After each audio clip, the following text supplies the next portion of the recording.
Good morning, Namaskar, Sat Sri Akal to everyone.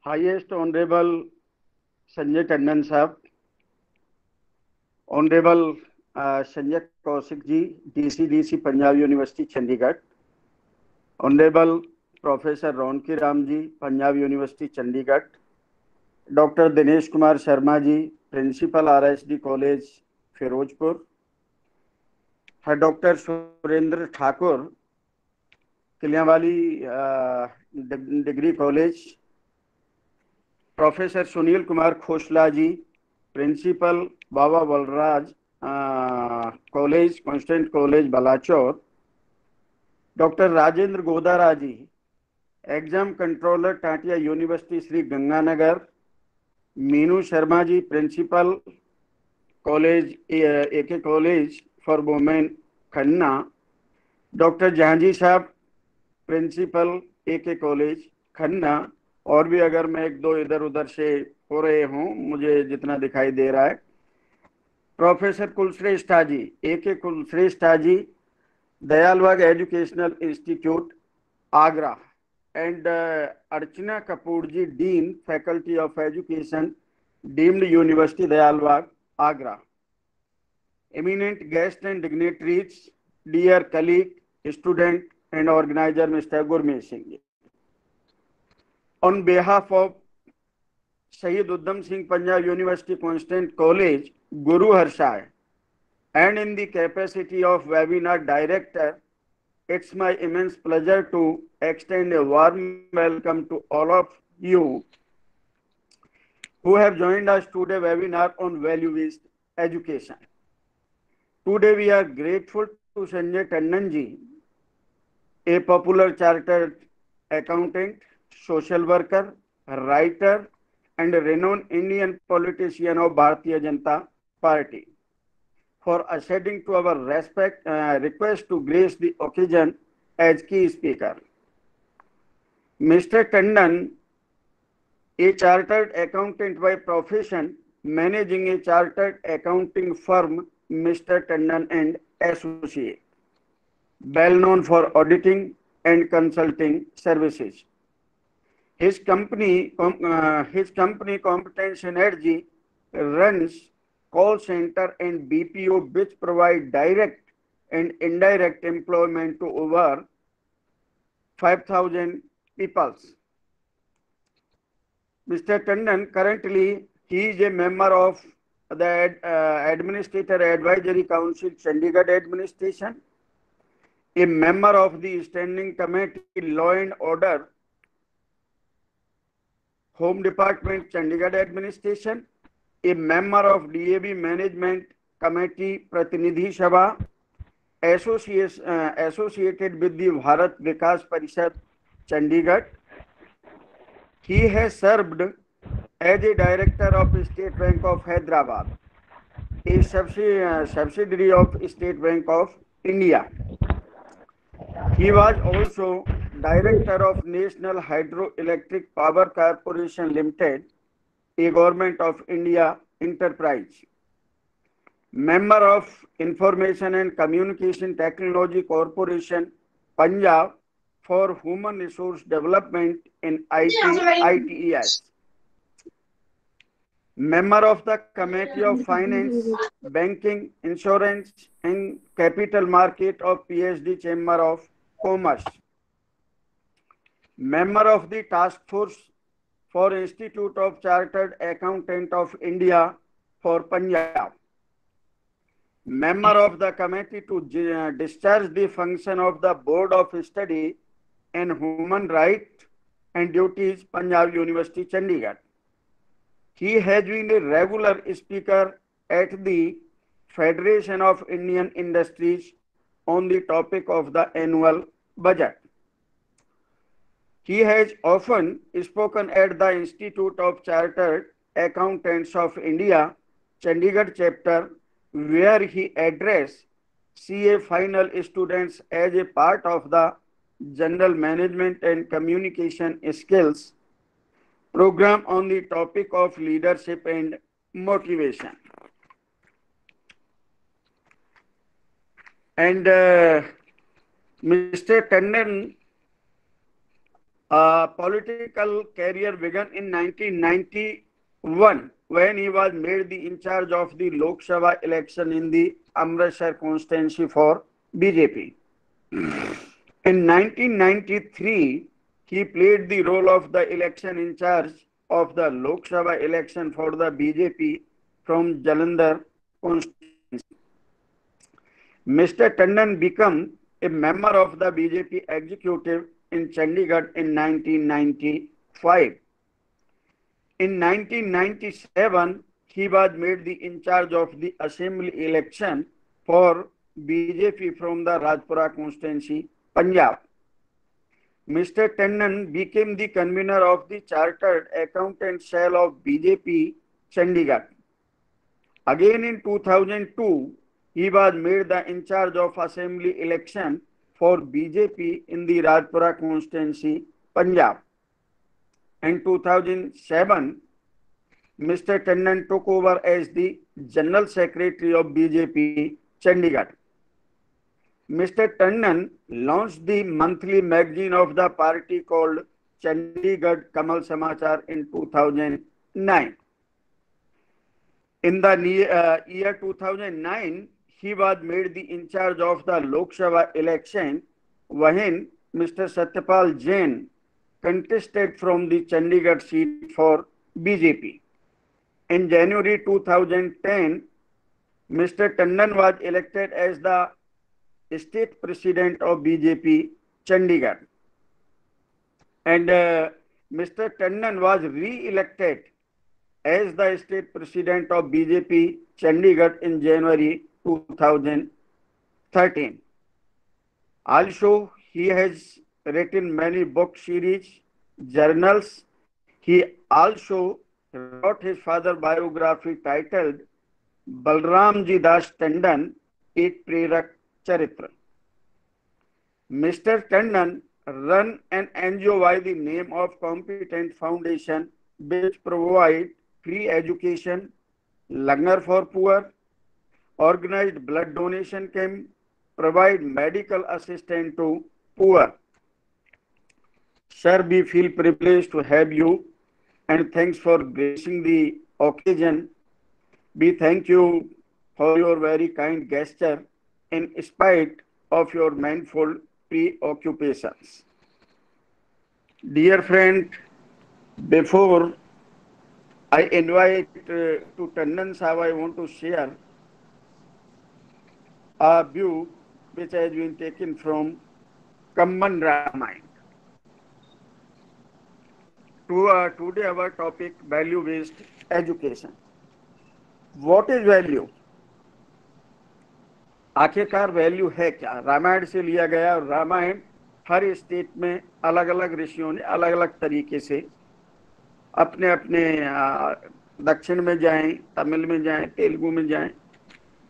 कंबन Ramayan में दृष्टांत आता है कि भगवान राम सेतुबंध रामेश्वरम में शिव जी की स्थापना करते हैं। जब शिव जी की स्थापना करते हैं सेतु से निर्माण से पहले, प्रश्न ये उठता है कि उसके लिए शिव जी की स्थापना भी करनी और स्थापना करने के लिए किसी ब्राह्मण का होना भी बड़ा जरूरी है। अब वहां वन में, जंगल में बात उठती है कि यहाँ पर किसी ब्राह्मण का, पंडित का आना बड़ा मुश्किल है।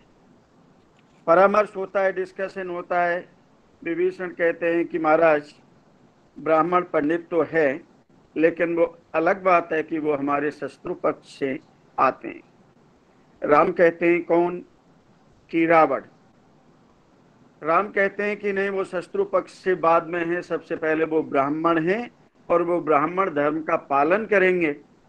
इसके लिए हमको हमारा कोई भी दूत भेजना चाहिए, उनसे याचना करनी चाहिए, प्रार्थना करनी चाहिए कि वो यहाँ आके इस शुभ कार्य का मुहूर्त करें, शुभारंभ करें। सोच विचारने के बाद में जामवंत को भेजा जाता है, क्योंकि उम्र दराज भी हैं। उम्र दराज होने के साथ साथ सुलझी हुई पर्सनालिटी, व्यक्तित्व है। रावण के दरबार में रिक्वेस्ट करने के लिए जैसे ही जामवंत जाते हैं, रिक्वेस्ट करते हैं, रावण कहता है भाई ये मुझे मालूम है, राम मेरा शत्रु है और शत्रु पक्ष वहां सेतु का निर्माण कर रहा है, ये भी मुझे पता है, और वो मुझ पर अटैक करने के लिए वो निर्माण कार्य कर रहे हैं, लेकिन मैं ब्राह्मण होने के नाते बिल्कुल आऊंगा। आप भगवान राम को कह दें वो अपनी तैयारी करें, मैं अपने पांडित्य, अपने पंडित धर्म का, अपने ब्राह्मण धर्म का पालन करूंगा, वो अपने यजमान धर्म का पालन करें। जामवंत वापस आ जाते हैं, राम को कहते हैं प्रभु रावण ने कंसेंट दे दी, परमिशन दे दी है, वो जरूर आएगा। अब चूंकि रावण को मालूम है, और हमारे जो भी धार्मिक कार्यक्रम होते हैं, क्रियाकलाप होते हैं, उनमें कुछ इस तरीके का वर्णन है कि स्त्री का होना, पत्नी का होना, अर्धांगिनी का होना बड़ा ही नेसेसरी होता है, आवश्यक होता है। रावण सोचता है कि इसकी पत्नी का हरण मैं करके ले आया, तो मुझे ये वहां शिव स्थापना के लिए बुला रहे हैं, बिना पत्नी के ये कार्य वैदोक्त नियमों के अनुसार संपन्न होगा नहीं। रावण कहते हैं कि क्योंकि वो मेरा यजमान है, और यजमान अगर कहीं किसी भी स्थिति में समर्थ नहीं हो तो उसके लिए आवश्यक वस्तुएं उपलब्ध कराना एक ब्राह्मण का, पंडित का धर्म है। तो मैं सीता को लेकर के मैं खुद जाऊंगा। सीता को मैसेज भेजा जाता है, संदेश भेजा जाता है रावण की तरफ से कि आपके पति सेतुबंध पर भगवान शिव की स्थापना कर रहे हैं, और उस कार्य के लिए आपकी उपस्थिति वहां बड़ी आवश्यक है।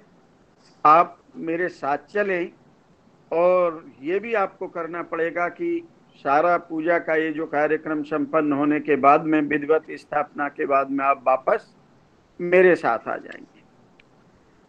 सीता, क्योंकि उसको पता लग जाता है, वो रावण के साथ में पुष्पक विमान तैयार है, वहां पहुंच जाते हैं।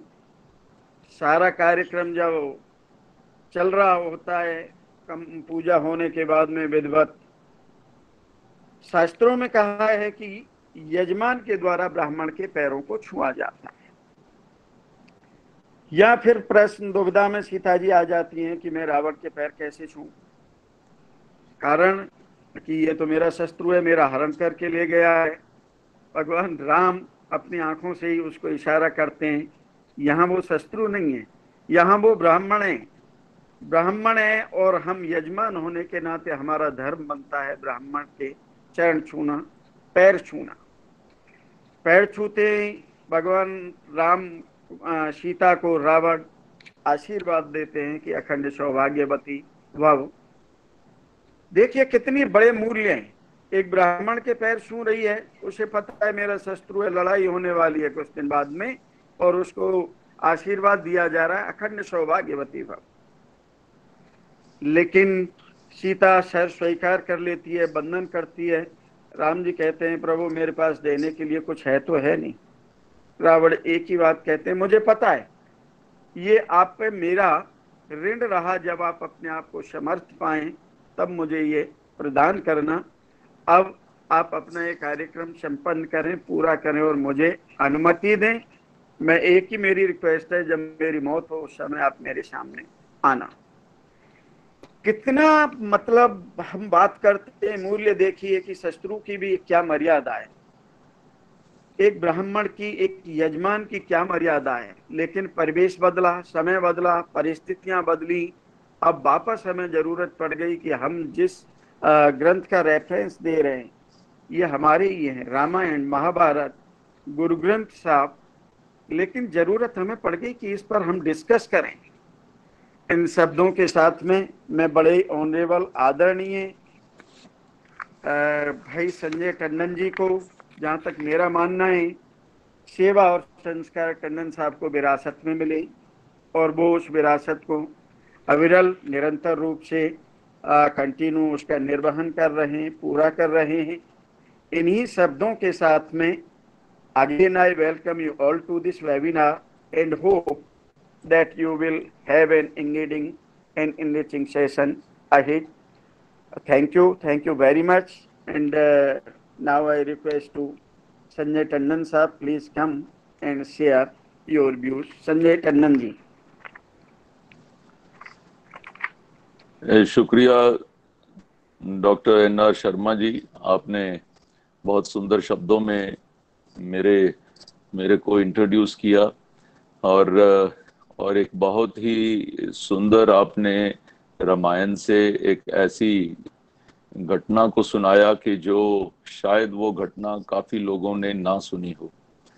और इसी घटना से आज का हमारा जो विषय है, वैल्यू बेस्ड एजुकेशन, मैं सोचता हूं कि इससे अच्छी शुरुआत आज के वेबिनार की नहीं हो सकती थी कि आपने वैल्यूज क्या हैं और हमारे पुरातन काल से जो वैल्यूज इस धरती पर चलती आ रही हैं, हम उनको भी अपने अंदर इनकलकेट कर सकें, और उसके बारे में आपने इसकी जानकारी दी है।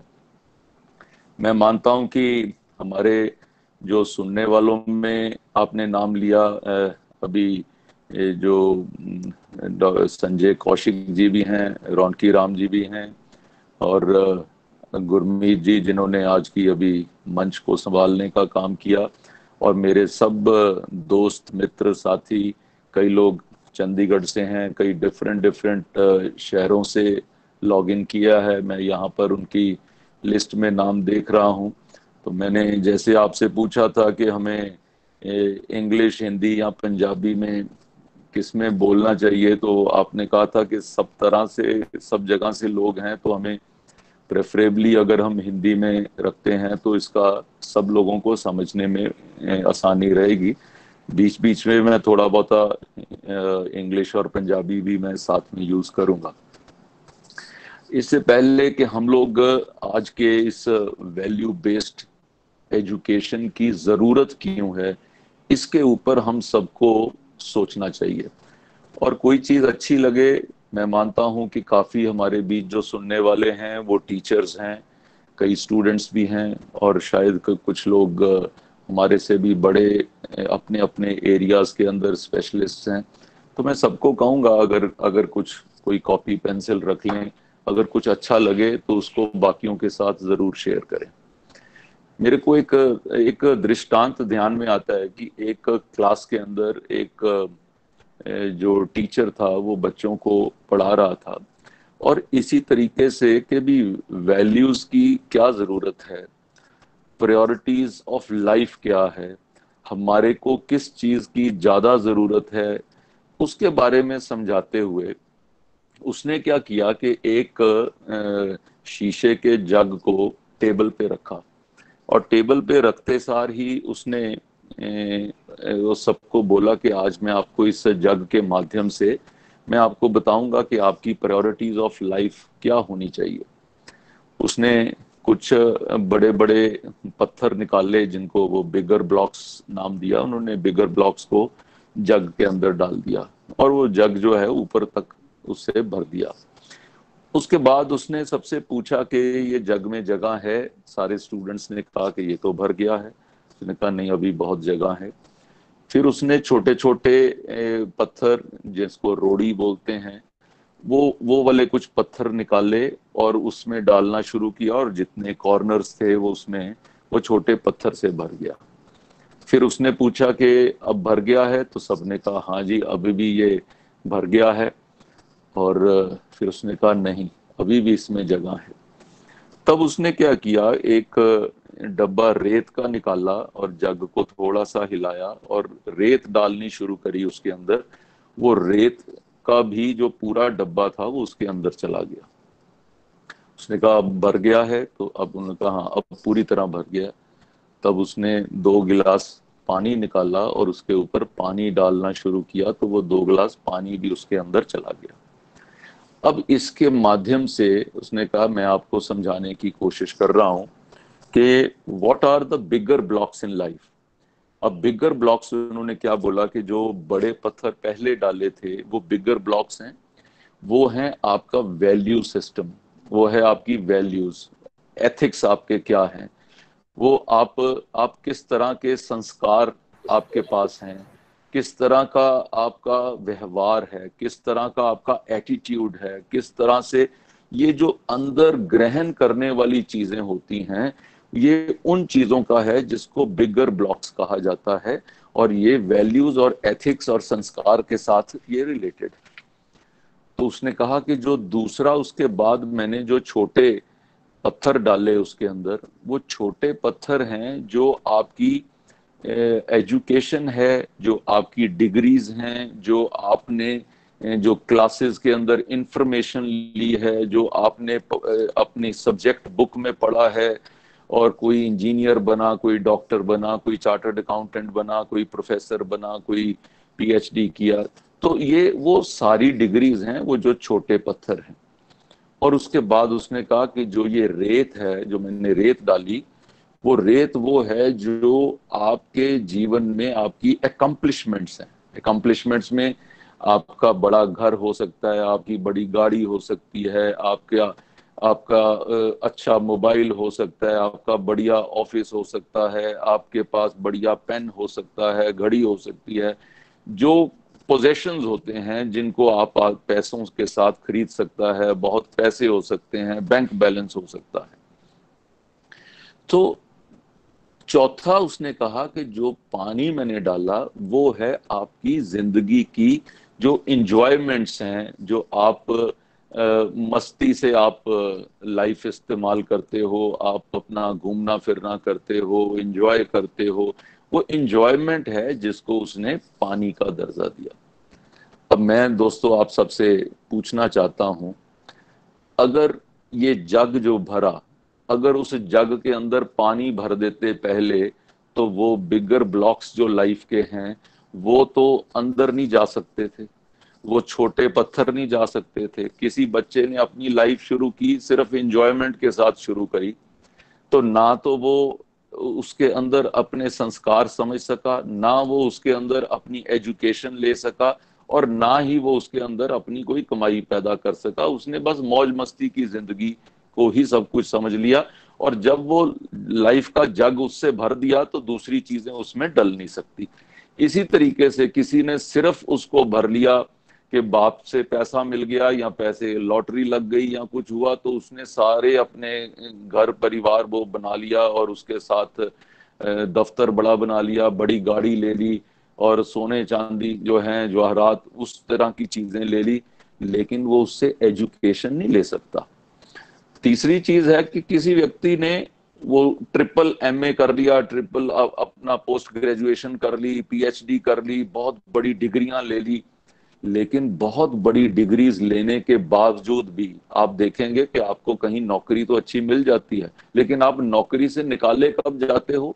जब आपका एटीट्यूड खराब होता है, आप किसी जगह पे आप गलत ढंग से व्यवहार करते हो। आपने देखा होगा बड़े बड़े लोग बहुत ऊंची जगह पर पहुंचने के बाद वो नीचे गिरे, क्योंकि उनके एथिक्स ठीक नहीं थे, उनका एटीट्यूड ठीक नहीं था, उनका लोगों के साथ व्यवहार ठीक नहीं था, उनको प्रेशर को हैंडल करना नहीं आता था, उनको टेंशन को हैंडल करना नहीं आता था, उन्हें लोगों को साथ लेकर चलना नहीं आता था।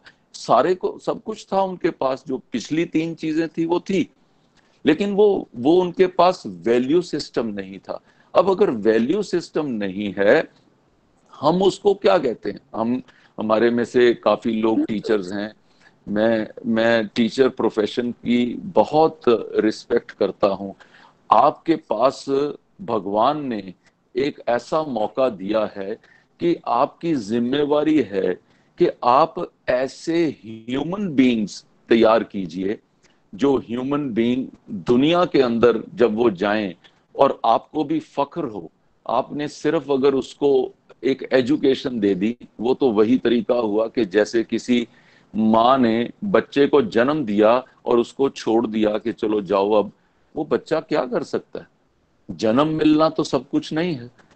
जन्म मिलने से उसकी उसका जीवन तो नहीं आगे चल सकता। ही cannot use just his life into anything. उसको उसको चलाने के लिए कुछ उसके एथिक्स होंगे, कुछ होगा। कोई माँ उसको गोद में बिठाकर उसको कहीं राम राम कहना सिखाती है, कहीं उसको सत श्री अकाल सिखाती है, कहीं उसको नमस्कार सिखाती है, कहीं उसको ओम सिखाती है। अगर वो माँ उसको ना सिखाए और उसको ऐसा छोड़ दे, तो मेरे को लगता है कि टीचर ने भी वही किया। उस व्यक्ति को डिग्री तो दे दी, लेकिन उसको डिग्री के आजू बाजू में उसको कैसे करना है, आपका एक स्ट्रक्चर बन जाता है, हम एक हड्डियों का ढांचा है वो बन जाता है। लेकिन अगर हमारी मसल्स नहीं है, हम उनको हड्डियों को यूज कैसे करना है हमको मालूम ही नहीं होगा। अगर हमारे लिम्स नहीं स्ट्रांग, हम अपने शरीर को कैसे यूज कर सकते हैं। मुझे लगता है कि जो एक बेसिक स्ट्रक्चर एक एजुकेशन देती है, डिग्रीज देती है, लेकिन उसको जो चलाने का काम है, वो चलाने का काम आपको बॉडी का जो स्ट्रक्चर है, जो लिम्स हैं, जो उसको साथ में सपोर्ट करते हैं, उसके बिना आपका शरीर नहीं चल सकता। इसलिए जिम्मेवारी टीचर्स की सबसे ज्यादा है। मेरे को ध्यान आता है कि हम लोग छोटे होते थे, स्कूल के अंदर होते थे, तो एक एक पीरियड होता था, कोई किसी स्कूल में उसको वेद पाठ का पीरियड बोलते थे, किसी में उसको मॉरल एजुकेशन का पीरियड बोलते थे, किसी में उसको वैल्यू एजुकेशन बोलते थे, किसी में उसको कुछ भी नाम दिया जाता था। और उसके अंदर बैठ के हमें कई बार हमारे ग्रंथों के बारे में बताया जाता था, शास्त्र जो हैं उनके बारे में बताया जाता था, कभी रामायण पे चर्चा होती थी, कभी हमारे जो देश के, दुनिया के और हमारे लिए जो सम्मानीय हैं महात्मा गण, उनकी लाइफ के बारे में चर्चा होती थी, उनसे कुछ सीखने को मिलता था। लेकिन धीरे धीरे क्या हुआ कि वो जो पीरियड था, उस पीरियड को हमने वो बना दिया कि ये एक फ्री पीरियड हो गया। फ्री पीरियड हो गया तो क्लास में टीचर आती है तो वो बोलती हैं कि चलो जी आप अपना अपना होमवर्क कर लीजिए, चलो जी आप ऐसा करो कि अभी आप जो आपस में डिस्कस करना है वो कर लीजिए, चलो आपको ग्राउंड में घूमने ले जाते हैं। किसी ने ये नहीं सोचा कि हम वैल्यूज को क्या करें। मैं छोटा था तो हमारे स्कूल के अंदर जो वहां पे प्रेयर्स होती थी, हमको सुबेरे इकट्ठे होके सबको खड़े होके प्रेयर करनी पड़ती थी। एक जना बोलता था, सब लोग पीछे बोलते थे। अगर उस प्रेयर के अंदर अगर भगवान का नाम आ गया तो हमारे लोगों ने बोलना शुरू कर दिया कि भाई ये तो एक रिलीजन के बारे में बता रहे हैं, अब एक ये अपने धर्म के बारे में बता रहे हैं। धर्म की हमारी व्याख्या हमारी पूजा की पद्धति के साथ उसको लिंक कर दिया। हमने कभी ये नहीं सोचा कि हमारा धर्म, असल में हमारा धर्म क्या है। एक टीचर का धर्म है एक अच्छा अच्छा नागरिक प्रोड्यूस करना, एक अच्छा व्यक्ति प्रोड्यूस करना, एक अच्छा जो बच्चा है वो एक इस ढंग से बने कि दुनिया के अंदर वो अपने व्यवहार से वो आगे बढ़ सके।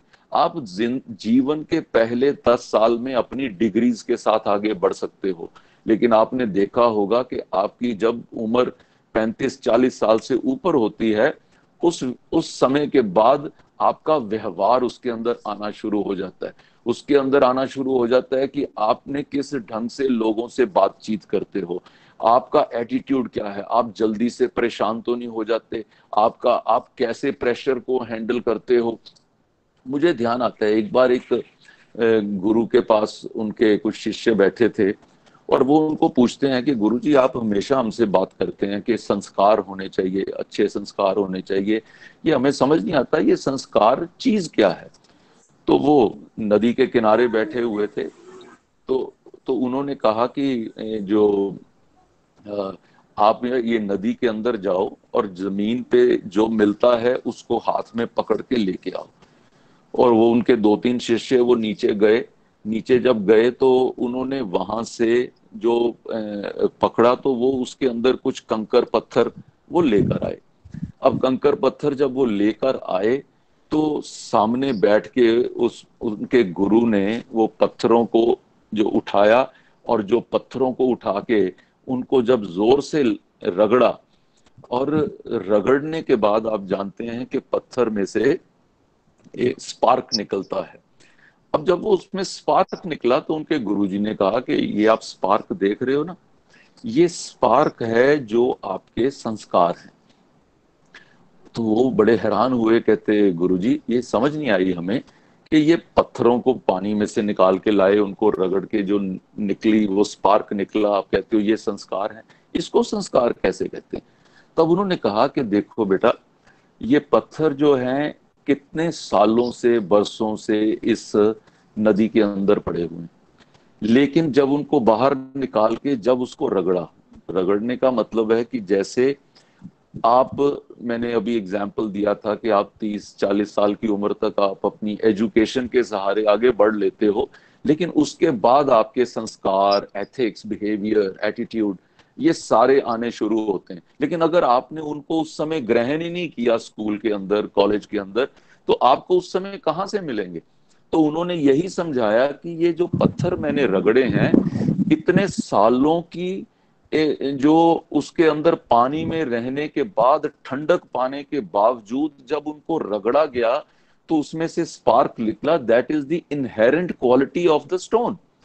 मैंने उसके अंदर कुछ नहीं किया, मैंने उसको सिर्फ रगड़ा। जब जरूरत पड़ी आपको, जब आप 40 साल के होंगे, और उस स्टूडेंट को 20 साल की उम्र में तो ध्यान नहीं होगा कि मेरे को वैल्यू एजुकेशन लेनी चाहिए, उसको ध्यान नहीं होगा, उसको तो है कि मौज मस्ती चलती जाए। अब माँ बाप पता नहीं कहाँ से पैसे लेकर आके बड़ी एजुकेशन के लिए जाते हैं, एयर कंडीशन स्कूल को ज्यादा प्रेफरेंस मिलती है, एयर कंडीशन क्लासेस को ज्यादा प्रेफरेंस मिलती है, लेकिन वो क्या आपके माइंड को एयर कंडीशन कर रहे हैं, आपका माइंड ये समझ ही नहीं रहा। तो वो गुरु ने कहा कि आपको जब जरूरत पड़ेगी, आपको जब जीवन के किसी ऐसी जगह पर खड़े होगे और आप एक दूसरे से टकराओगे, आपको पता लगेगा कि मेरे को हैंडल कैसे करना है। तो तब आपको, जब आपके स्कूल में दी हुई वो दीक्षा याद आएगी, वो वाली वैल्यू एजुकेशन याद आएगी कि लोगों को साथ लेकर चलना है, लोगों के साथ झगड़ा नहीं करना है, लोगों के ऊपर मेरे को अत्याचार नहीं करना है, लोगों के साथ सच बोलना है, लोगों को साथ आगे बढ़ाने की कोशिश करनी है, दूसरों की मदद करनी है। तब तक वो कहते हैं कि मैं वो वाले जो संस्कार, जो इनहेरेंट क्वालिटी आपके ब्लड की बन चुकी थी, जब आपको जरूरत पड़ेगी तो आपके अंदर से वो वैल्यू जब निकलेगी, तो ये संस्कार हैं। आप भी, आप सब लोग सोचते होंगे जीवन के अंदर कभी आपने किसी ऐसी समस्या का हल किया तो आपको ध्यान आया होगा, मेरे पिताजी ऐसा सिखाते थे, मेरे माताजी ऐसा सिखाते थे, या मेरे गुरु ऐसा सिखाते थे, या कोई और आपका जो प्रिय कोई व्यक्ति हो सकता है, रिश्तेदार हो सकता है, दोस्त हो सकता है। आपको याद आएगा कि आज मैं इस सिचुएशन को तब हैंडल कर पाया जब मेरे को उस समय सिखाया गया था। आज मैं पूछना चाहता हूं कि क्या हम सब लोग इस चीज के लिए तैयार हैं? क्या हम सब लोग तैयार हैं कि हम उस अपने एटीट्यूड को हम आज लर्न कर सकें? क्या आज उस बच्चे के अंदर उस इंग्रेडिएंट को डालने के लिए तैयार हैं? मेरे को एक उसका एग्जाम्पल याद आता है, आप सबने देखा होगा, रबड़ बैंड होता है। रबड़ बैंड के अंदर क्या क्या रबड़ बैंड की क्वालिटीज होती हैं। हम लोग सर के ऊपर चोटी पे उसको बांधते हैं, रबड़ बैंड को किसी चीज को पकड़ने के लिए उसको यूज करते हैं, लेकिन उसकी क्वालिटीज क्या है? 4 क्वालिटीज हैं रबड़ बैंड की। अगर आपने उस बच्चे को, उस शिष्य को आपने उस क्वालिटीज के साथ अगर आपने भर दिया, तो मुझे लगता है कि वो व्यक्ति हर तरह की सिचुएशन को हैंडल कर पाएगा। मेरा उसके अंदर आता है, पहली है स्ट्रेच क्वालिटी। स्ट्रेच क्वालिटी का मतलब क्या है कि आप जैसे रबड़ बैंड को स्ट्रेच करते हैं, वो स्ट्रेच होता है। उसके अंदर क्या है कि कभी आदमी को मेंटली स्ट्रेच होना पड़ता है, कभी फिजिकली स्ट्रेच होना पड़ता है, बियॉन्ड योर कंफर्ट स्ट्रेच होना पड़ता है। जीवन के अंदर आपको कभी लगता होगा कि मैं 1 किलोमीटर भाग सकता हूं, तो आपके टीचर ने कहा या आपके कोच ने कहा कि नहीं, आपने 100 किलोमीटर, आज ने 2 किलोमीटर आज भागना है, 3 भागना है। आप कहीं ना कहीं स्ट्रेच होते हो। कहीं आपको कहा गया कि ये काम 2 घंटे में पूरा करना है, आपको लगता है कि ये तो 4 घंटे का काम था। आप मेंटली स्ट्रेच होते हो। क्या उस समय आपका दिमाग गर्म तो नहीं हो जाता? क्या प्रेशर कुकर की तरह आपकी सीटी तो नहीं बजनी शुरू हो जाती? क्या आप उस स्ट्रेच को, जब आपके साथ आपके बिजनेस में आपका एम्प्लॉयर या आपका परिवार या आपका कोई भी साथी आपको वो स्ट्रेच करने की कोशिश करता है, तो क्या आप कहीं टूट तो नहीं जाते? ये स्ट्रेचिंग एबिलिटी को पैदा करना, ये भी एक वैल्यू है जो हमें सबको देनी चाहिए। दूसरी उसकी चीज है जो रबड़ बैंड की, वो है प्रेशर। प्रेशर को हैंडल करना, क्योंकि जब आपको स्ट्रेच करके किसी चीज के ऊपर चढ़ा दिया गया, तो आपका अंदर वो प्रेशर है, अब आप उसको होल्ड करने की कोशिश कर रहे हैं। अब वो जॉब प्रेशर भी हो सकता है, चेंज्ड सर्कमस्टांसेस भी हो सकती हैं, लाइफ के अंदर आपने कुछ प्लान नहीं किया था, वो हो गया, आपके ऊपर प्रेशर्स आने शुरू हो गए, पुल्स आ रही हैं, प्रेशर्स आ रहे हैं। वो प्रेशर को आप हैंडल कैसे करते हो? क्या कोई डिग्री ऐसी है जो ये चीज समझा सके? क्या कोई ऐसा सब्जेक्ट है कि जो जो इस चीज को समझा सके? क्या कोई ऐसी कक्षा है जिसके अंदर बैठ के बच्चे को ये तैयार किया जाए, चलो आज हम आपको आपको प्रेशर हैंडलिंग सिखाते हैं, चलो हम आपको सिखाते हैं कि ये जो प्रेशर कुकर है उसके अंदर जब ये हीट दी जाती है उसकी सीटी बज जाती है, जब आदमी को उस हीट से निकलना पड़े तो क्या मेरी भी सीटी बज जाएगी? क्या मैं भी जो है वो ऐसे जोर जोर से बोलना शुरू कर दूंगा, गुस्से में आ जाऊंगा, शाउट करना शुरू कर दूंगा? ये प्रेशर को हैंडल करना, ये एक वैल्यू सिस्टम है कि जिसको हम लोग को समझना चाहिए। तीसरी क्वालिटी उसके अंदर है which is called flexibility. Flexibility क्या है कि आप रबड़ बैंड को ऐसे खींच के ऐसे घुमा देते हो। आपने देखा होगा कि हलवाई के पास जाते हो, वो डब्बे के ऊपर वो डालता है, जो जिस ढंग से जो जो डब्बे पे वो डाल देता है, तो उसको वो इधर से भी होल्ड कर देते हैं, वो उधर से भी होल्ड कर देते हैं। वो किस तरीके से हैंडल करते हैं, तो ये चीज हमको देखना पड़ेगा, समझना पड़ेगा कि हम लोग उस फ्लेक्सिबिलिटी के अंदर हैं कि नहीं हैं, हम उस चेंज के अंदर हम लोग हैं कि नहीं हैं। हमें ये चीज को महसूस करना पड़ेगा कि हम ऐसे चेंज होने में, आप किसी जॉब में हैं तो व्यक्ति आपको एक जॉब से उठा के दूसरे पे बैठता है। हमारे पास एज अ पब्लिक मैन लोग आते हैं, जो मेरी ट्रांसफर कर देती जी, मैनू इथों नहीं जी उत्थे वापस भेजो। मैं कहता हूं कि क्यों नहीं आप हर तरह की चीज कर सकते? क्यों नहीं, अगर आप कंपनी में आप प्रोडक्शन देख रहे हो तो आप साथ में, अगर आपको एचआर देखना पड़ जाए आप उसके भी ट्रेनिंग आप ले सकते हैं। आपको अकाउंट्स भी देखना थोड़ा आना चाहिए, आपको साथ साथ थोड़ा सा एडमिनिस्ट्रेशन भी देखनी आनी चाहिए। मेरा कहने का भाव है stretch, pressure and then is the flexibility and change के प्रति जो है हमेशा हमें, क्योंकि change is the only permanent thing in life. बाकी कोई चीज परमानेंट नहीं है, चेंज होना, बदलाव होना ये परमानेंट है। आपकी जिंदगी में 100% जो कभी भी, मेरी सबसे प्रार्थना है अपना अपना म्यूट कर दीजिए, थोड़ी सी आवाज वापस आ रही है, किसी ने ऑन किया है। अभी यहाँ रिक्वेस्ट भी कर रहे हैं गुरमीत जी कि अपना माइक बंद कर दिया, थैंक यू। अब क्या है कि 100% आपकी मर्जी के मुताबिक नहीं होगा। अब फोर्थ जो सबसे इंपॉर्टेंट चीज है जो रबर बैंड से हम सीख सकते हैं कि हेल्प अदर्स, उसके अंदर क्या है कि वो चीजों को इकट्ठा रखने का काम करता है। अगर वो 4 कार्ड्स आपने रखे, कार्ड्स के ऊपर आपने रबड़ बैंड चढ़ा दिया, वो 4 कार्ड्स को इकट्ठा रखेगा। अगर आपने चोटी के ऊपर लगा दिया, आपके बाल जो हैं वो सारे बालों को इकट्ठा रखने का काम करेगा। अगर आपने उसको डब्बे पे डाल दिया तो वो डब्बे को बंद करने का, उसको होल्ड करने का काम करेगा। आप रबड़ बैंड के हजारों उसके यूज हैं, हर यूज में आप देखें वो इकट्ठा रखने का काम करता है, to keep the things together. So आपकी लाइफ के अंदर क्या है, क्या हम दूसरों की हेल्प करने के लिए, क्या हमने ये वैल्यू सिस्टम गेन किया कभी? हाँ, अपने लिए तो हर व्यक्ति काम करता है, मैं अपने लिए काम करूं, क्या मैं जागरूक हूं? आज हम लोग कोरोना के समय से निकल रहे हैं, कई लोगों ने घर में बैठकर कोरोना को क्रिटिसाइज किया, गवर्नमेंट को क्रिटिसाइज किया, अपने पुलिस वालों को, डॉक्टर्स को क्रिटिसाइज किया, किसी ने जो उनके वहां चेकिंग करने आ रहे थे उनके साथ झगड़ा किया, किसी ने रोड के ऊपर झगड़ा किया। मैं पूछना चाहता हूं कि वो भी लोग तो बहुत पढ़े लिखे थे। आज हम क्या दूसरे को हेल्प करने के एटीट्यूड के साथ, क्या हम ऐसे बच्चे प्रोड्यूस कर रहे हैं? क्या हम सिर्फ यही प्रोड्यूस कर रहे हैं कि भाई एक एक मनी मेकिंग मशीन हमने पैदा कर दी?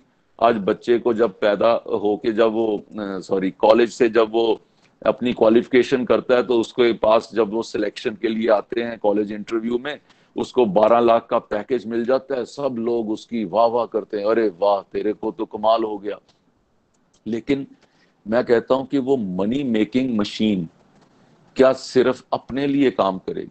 सोसाइटी क्या होती है, समाज क्या होता है? हम लोग सब चाहते हैं, मैं आप सबसे पूछना चाहूंगा, हर किसी की इच्छा होगी मेरा समाज अच्छा हो, मेरा देश अच्छा हो, मेरा राष्ट्र अच्छा बने, दुनिया के अंदर शांति हो, दुनिया के अंदर अच्छे ढंग से सब कार्य चल सकें। ये सब लोग ऐसा चाहते होंगे, लेकिन ऐसा करने के लिए हमें अपने बच्चों को सही शिक्षा देनी पड़ेगी, हमें स्कूल में सही शिक्षा लेनी पड़ेगी। शिक्षाओं के कई पहलू हैं, लेकिन हमने एक पहलू को इग्नोर कर दिया। आज कोई भी यूनिवर्सिटी इसके ऊपर डिग्री नहीं देती है कि मैंने वैल्यूज और एथिक्स की डिग्री दे दूं। आज कोई भी ये नहीं सिखाता कि एटीट्यूड को कैसे पॉजिटिव किया जा सकता है। आज कोई भी ये नहीं सिखाता कि भाई अगर अच्छा एटीट्यूड है तो ये दुनिया में शांति होगी। लोग कहते हैं यार क्या फर्क पड़ता है अगर मेरा बच्चा थोड़ी ऐश कर ले, थोड़ा घूम फिर ले, कोई वो टीचर भी कहते हैं कि भाई वो ऐसा कर ले। हमारे समय पे वो टीचर भी ऐसे होते थे कि नहीं आज ये काम खत्म करना है, स्टूडेंट्स भी ऐसे होते थे सवेरे आके उनके चरणों को हाथ लगाना, उनसे प्रणाम करना, उनसे आशीर्वाद लेना। आज तो टीचर्स को भी उठ के उनके साथ झगड़ा करने, कई लोगों के अखबार में मैंने पढ़ा है उनको थप्पड़ भी लगा दिया। तो क्या उस स्टूडेंट का वो दुनिया के अंदर जाकर क्या करेगा? उसका वैल्यू सिस्टम क्या है? दुनिया के अंदर वो अशांति ही पैदा करेगा, वो कोई शांति नहीं ला सकता वो वाला बच्चा। किसी जगह पर मैंने देखा था कि एक पंजाब सरकार में एक मंत्री थे, उन्होंने टैगोर थिएटर पे कार्यक्रम में जाकर वहां पे टीचर को एक थप्पड़ लगा दिया था। अब वो चीज बाद में उन्होंने सॉरी बोल दिया। लेकिन मैं पूछना चाहता हूं कि क्या हम अपने सिस्टम को ये सिखाना चाहते हैं? क्या वो दुनिया हम अच्छी दुनिया बना सकेंगे? क्या वो दुनिया को हम एक अच्छा नागरिक देख पाएंगे? देश को, समाज को? हमारे पास हम जहां पे पहुंचे हैं ये सब समाज की देन है कि हम यहाँ पहुंचे हैं, आप सब लोग जहां पहुंचे हैं। क्या हमने ये सिखाया कि समाज को वापस भी देना चाहिए? क्या समाज के को वापस देने की हमारी जिम्मेवारी नहीं है? क्या जिस तरीके एक मुझे दृष्टांत ध्यान आता है कि एक पिता बैठा था तो उसके साथ उसका छोटा बच्चा खेल रहा था। अब वो खेलते खेलते बार बार उसको वो तंग कर रहा था, वो अखबार पढ़ रहा था, उसको पढ़ने को वो नहीं मिल रहा था। तो वो क्या करता है कि बच्चे को अखबार के अंदर से ना एक वो पेज काट के उसको पकड़ाता है, उसके छोटे छोटे टुकड़े कर देता है। उसको कहता है कि ये टुकड़े करने से पहले उसको दिखाता है ये दुनिया का मैप है, ये मैंने इसके छोटे टुकड़े कर दिए, चलो तुम भी बिजी रहोगे, इसको जोड़ के दिखाओ। अब वो सोचता है कि चलो अब ये उधर ये जब तक ये काम करेगा और मैं अपने जो आपको मैं अपना वो सारा खत्म कर लूंगा, अखबार पढ़ने का काम खत्म कर लूंगा। लेकिन वो होता क्या है कि वो 2-3 मिनट के अंदर वो बच्चा वो सारा का सारा पेपर जो है वो जोड़ के ले आता है, वो दुनिया का नक्शा बनाता है। अब वो 5-7 साल का बच्चा जब दुनिया का नक्शा फटा हुआ सारा जोड़ के ले आता है तो उसके फादर बड़े हैरान होते हैं। वो कहते हैं कि बेटा ये तुमने इतनी जल्दी ये कैसे कर लिया? मैं तो इस चीज को नहीं समझ पा रहा हूं। तो उसने कहा कि पापा, उसने जो वो पेपर था उसको उल्टा किया। उसने कहा कि पापा ये पेपर के पीछे एक आदमी का फोटो बनी हुई थी। मैंने आदमी के शरीर में उसका सर जहां पे होना चाहिए, जहां पे उसका पाम होने चाहिए, हाथ होने चाहिए, शरीर होना चाहिए, मैंने उसको फिक्स किया। जैसे मैंने वो सारे आदमी के शरीर के पार्ट्स को जोड़ा तो इधर से देखा तो वो पूरी दुनिया बन गई। अब आप देखिए, हम चाहते तो हैं कि मेरा देश, मेरा प्रदेश, हम पंजाब, हरियाणा, हिमाचल इस एरिया से हैं, हमारी ये जगह, हमारा देश अच्छा हो। लेकिन वो अच्छा कैसे होगा? कि हम अगर अच्छा नागरिक प्रोड्यूस करेंगे, अगर हमने अच्छे नागरिक को जन्म दे दिया जिसके जन्मदाता आप सब लोग हैं। आप सब टीचर्स हैं, प्रिंसिपल्स हैं, आप अध्यापक हैं, आप किसी ना किसी तरीके से एजुकेशन के सिस्टम से जुड़े हैं, और कुछ नहीं तो आपके घर में बच्चे तो होंगे ना। आपने बच्चों को क्या शिक्षा दी है? क्या बच्चों के साथ बैठकर कभी बात करते हैं कि हम लोग आज चलो बैठ के रामायण पे चर्चा करते हैं, आज हम गुरु ग्रंथ साहब पे चर्चा करते हैं, आज हम गुरुओं की वाणी के ऊपर, उनकी लाइफ के ऊपर हम लोग बात करेंगे, आज हम आज आज हम इस चीज के ऊपर बात करेंगे कि हमारे बीच में एटीट्यूड कैसे होना चाहिए, हमारे को आगे बढ़ के हमें अपने बच्चों को क्या सिखाना है। मेरा कहने का भाव है कि हमें हर व्यक्ति को थोड़ा थोड़ा इस चीज को सोचना चाहिए कि अगर दुनिया के अंदर हम एक अच्छी दुनिया देखना चाहते हैं, हमारी जिम्मेवारी बनती है कि हम भी एक अच्छा व्यक्ति बनाने के अंदर उस, क्योंकि व्यक्ति से ही समष्टि बनती है, व्यक्ति से समष्टि मतलब समाज बनता है, समाज से ही सृष्टि बनती है। जो एक व्यक्ति पहले हुआ जिसका मैंने परिभाषा दी आपको, उससे समाज बनता है, समष्टि जिसको कहते हैं कि आपका वो समाज के ताने बाने में सब जुड़े हुए होते हैं। फिर उसके साथ उसमें सृष्टि का निर्माण होता है, और जिसने अच्छी सृष्टि का निर्माण कर लिया तो वो परमेष्टि को प्राप्त करता है।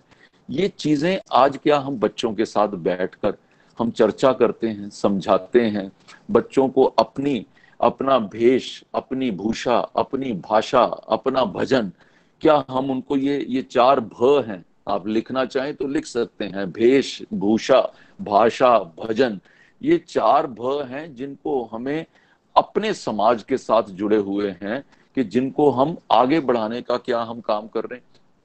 मेरे 3 बेटे हैं, मैंने तीनों बेटों को, जो 10वीं क्लास चंडीगढ़ तक पढ़ी उन्होंने तो चंडीगढ़ से, तो मैंने उसके बाद उनको साईं बाबा का स्कूल है पुट्टपर्थी में, मैंने उनको पुट्टपर्थी में वहां पर भेजा, और परती में जाकर साईं बाबा के एक तरह से गुरुकुल में उन्होंने पढ़ाई करी 11th 12th की।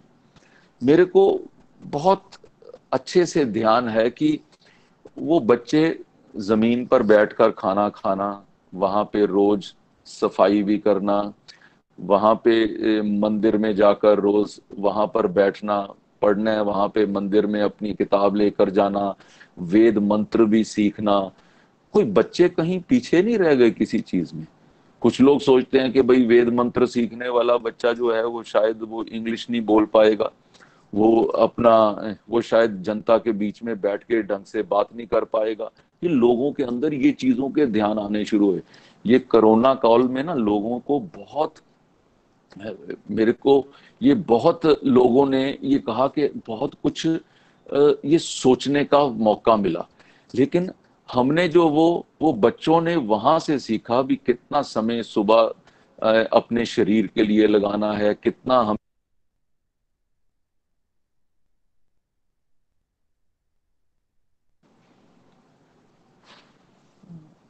आपने मेरे को म्यूट किया था गुरमीत सर जी जी आपकी आप। आवाज, सर आपकी आवाज आ रही है सर, कंटिन्यू सर। अच्छा, वो बीच में आपने म्यूट कर दिया ना, मैं इसलिए थोड़ा सर हाँ जी। तो मैं ये पूछना चाह रहा हूँ कि जो वहां पे बच्चों ने उस समय की सारणी को बना पाना, एक दिन भी उनको अपना जो सिस्टम था उसको तोड़ने का वो नहीं था। उनको कोई टीवी में कोई पिक्चरें देखना वो अलाउड नहीं था, एक पिक्चर उनको वहां हफ्ते में एक बार दिखाई जाती थी जिसको वो चूज करके बताते थे। क्या हमने ये लिमिट किया घरों के अंदर कि कौन से चैनल बच्चे देखेंगे, कौन से चैनल नहीं देखेंगे? क्या हमने लिमिट किया कि इंटरनेट के अंदर हम कौन सी चीज बच्चों को देखने देंगे? हमने क्या किया कि बच्चों को ऐसा दुनिया के अंदर वाह वाह लूटने के लिए बच्चों को सारी फैसिलिटी दे दी, उनको सब कुछ दे दिया, लेकिन बच्चे की डायरेक्शन कहाँ चली गई, बच्चा किस तरफ को मुड़ गया, ये ये हमने कभी सोचा ही नहीं।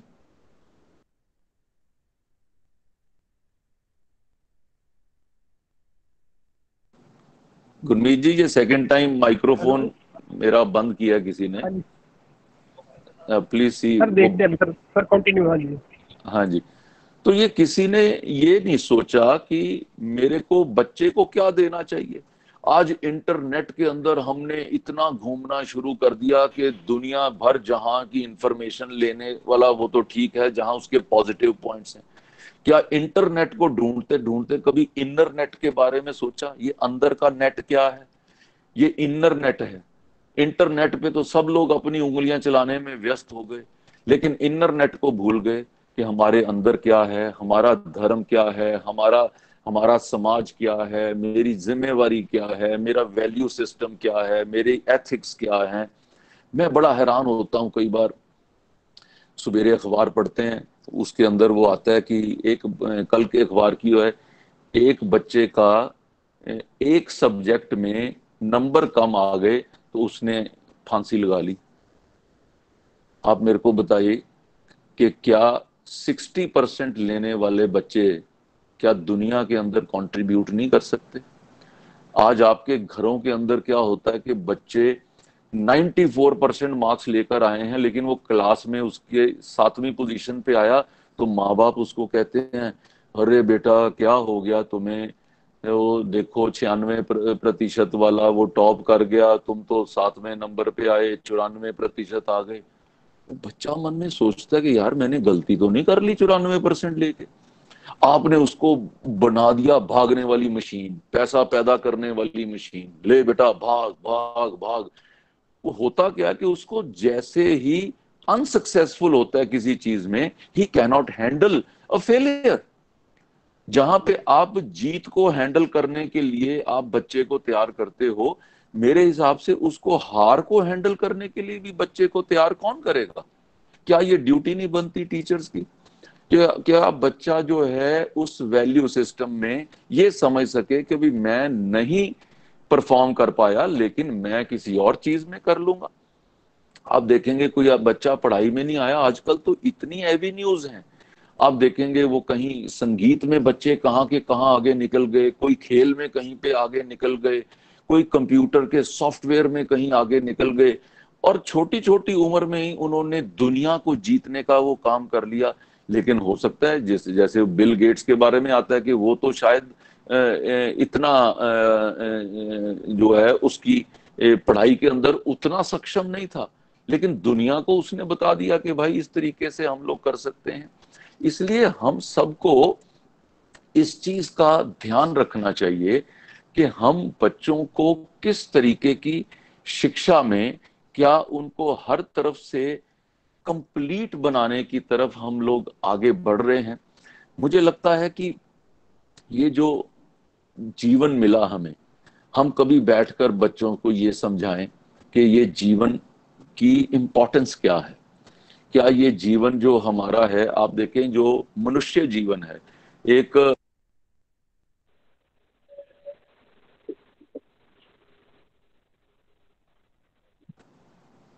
गुरमीत जी ये हेलो सर। तीसरी बार सर टेक्निकल प्रॉब्लम का सर आप मूड देते हैं सर। हाँ, उसके सर क्लियर है हाँ, सर। नहीं मैं उसको ऑफ करता जा रहा हूँ, जैसे ही नहीं कोई सर, मेरे को टेक्निकल म्यूट करता है। सर। हाँ जी तो सर, कंटिन्यू सर।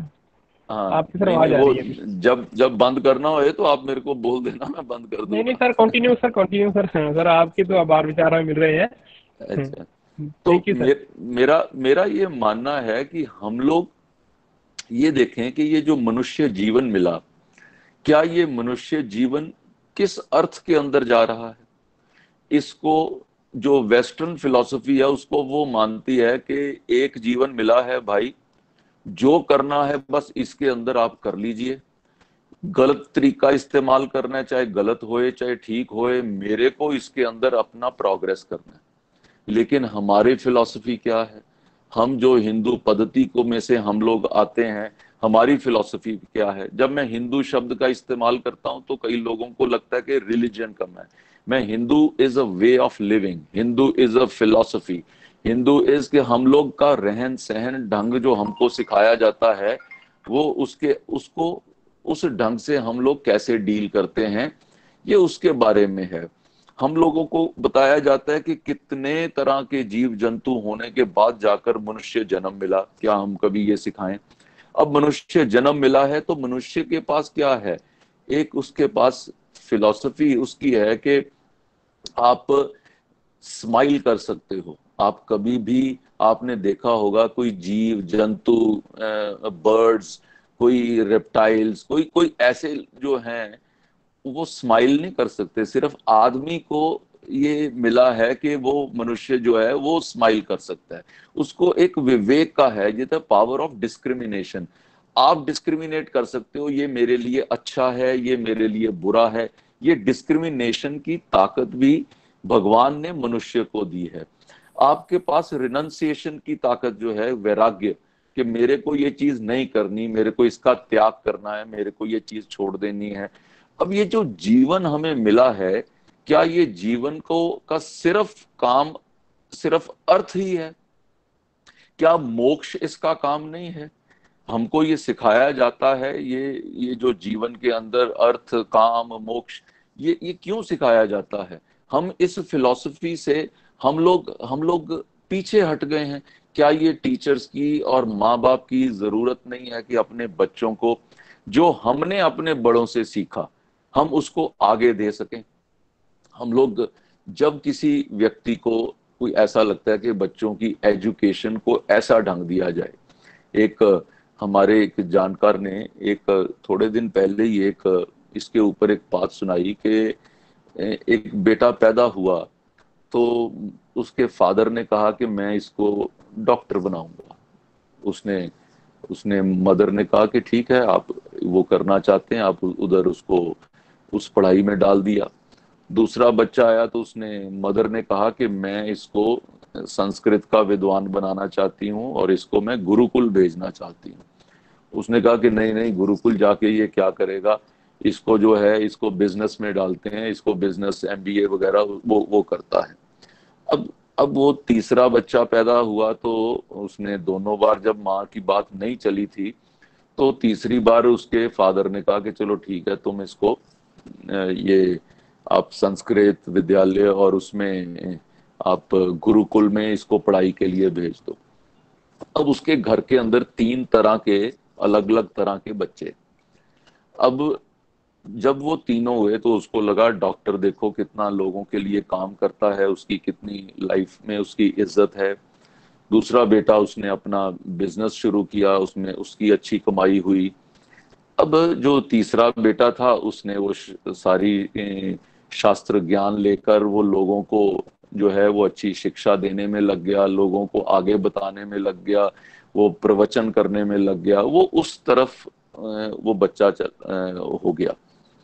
अब एक एक दिन ये माँ बाप बैठे बात कर रहे थे तो उनके चर्चा करते हुए आया कि उसने कहा कि देखा ये जो मैंने 2 बच्चों को जिस लाइन में डाला वो कितना अच्छा आगे बढ़ रहे हैं, और जिसको तुमने डाला वो सारा दिन वो बैठा जो है वो प्रवचन करता है, वो उसकी उतनी कमाई भी नहीं है, तो ये कहाँ पे पहुंचा दिया तूने उसको? अब उसके मदर ने कहा कि चलो आज शाम को मैं कुछ करती हूँ, ये तीनों बच्चे एक एक करके जब आते हैं घर तो आप इनका व्यवहार देखना। अब उसके मदर ने वो पिता को बोला तुम घर के अंदर बैठो, मैं बाहर बैठती हूँ। बाहर बैठते हुए उसने मदर ने अपने थोड़े बाल बिखेर लिए, थोड़े 1-2 स्क्रैचेस अपने ऊपर लगा लिए, थोड़ा सा कपड़ा फाड़ लिया और वो बाहर बैठ गई। वहां पे बैठे हुए तो उनका बेटा आता है, बड़ा बेटा आता है जो डॉक्टर होता है। तो उसने कहा माँ क्या बात है, आप ऐसे बैठे हो, क्या हुआ? उन्होंने कहा अभी तुम्हारे बाप ने ना मेरी बहुत पिटाई करी है, मेरे साथ बहुत बुरा व्यवहार किया है, मैं उसकी वजह से मैं यहाँ पर बैठी हूँ। तो वो कहता है अच्छा, ये बापू ने ऐसा कर दिया, मैं अभी बापू की खबर लेता हूँ, मैं अभी उनको मैं ठीक कर दूंगा, उनका हाथ उठाने की हिम्मत कैसे हुई, मैं हाथ तोड़ दूंगा।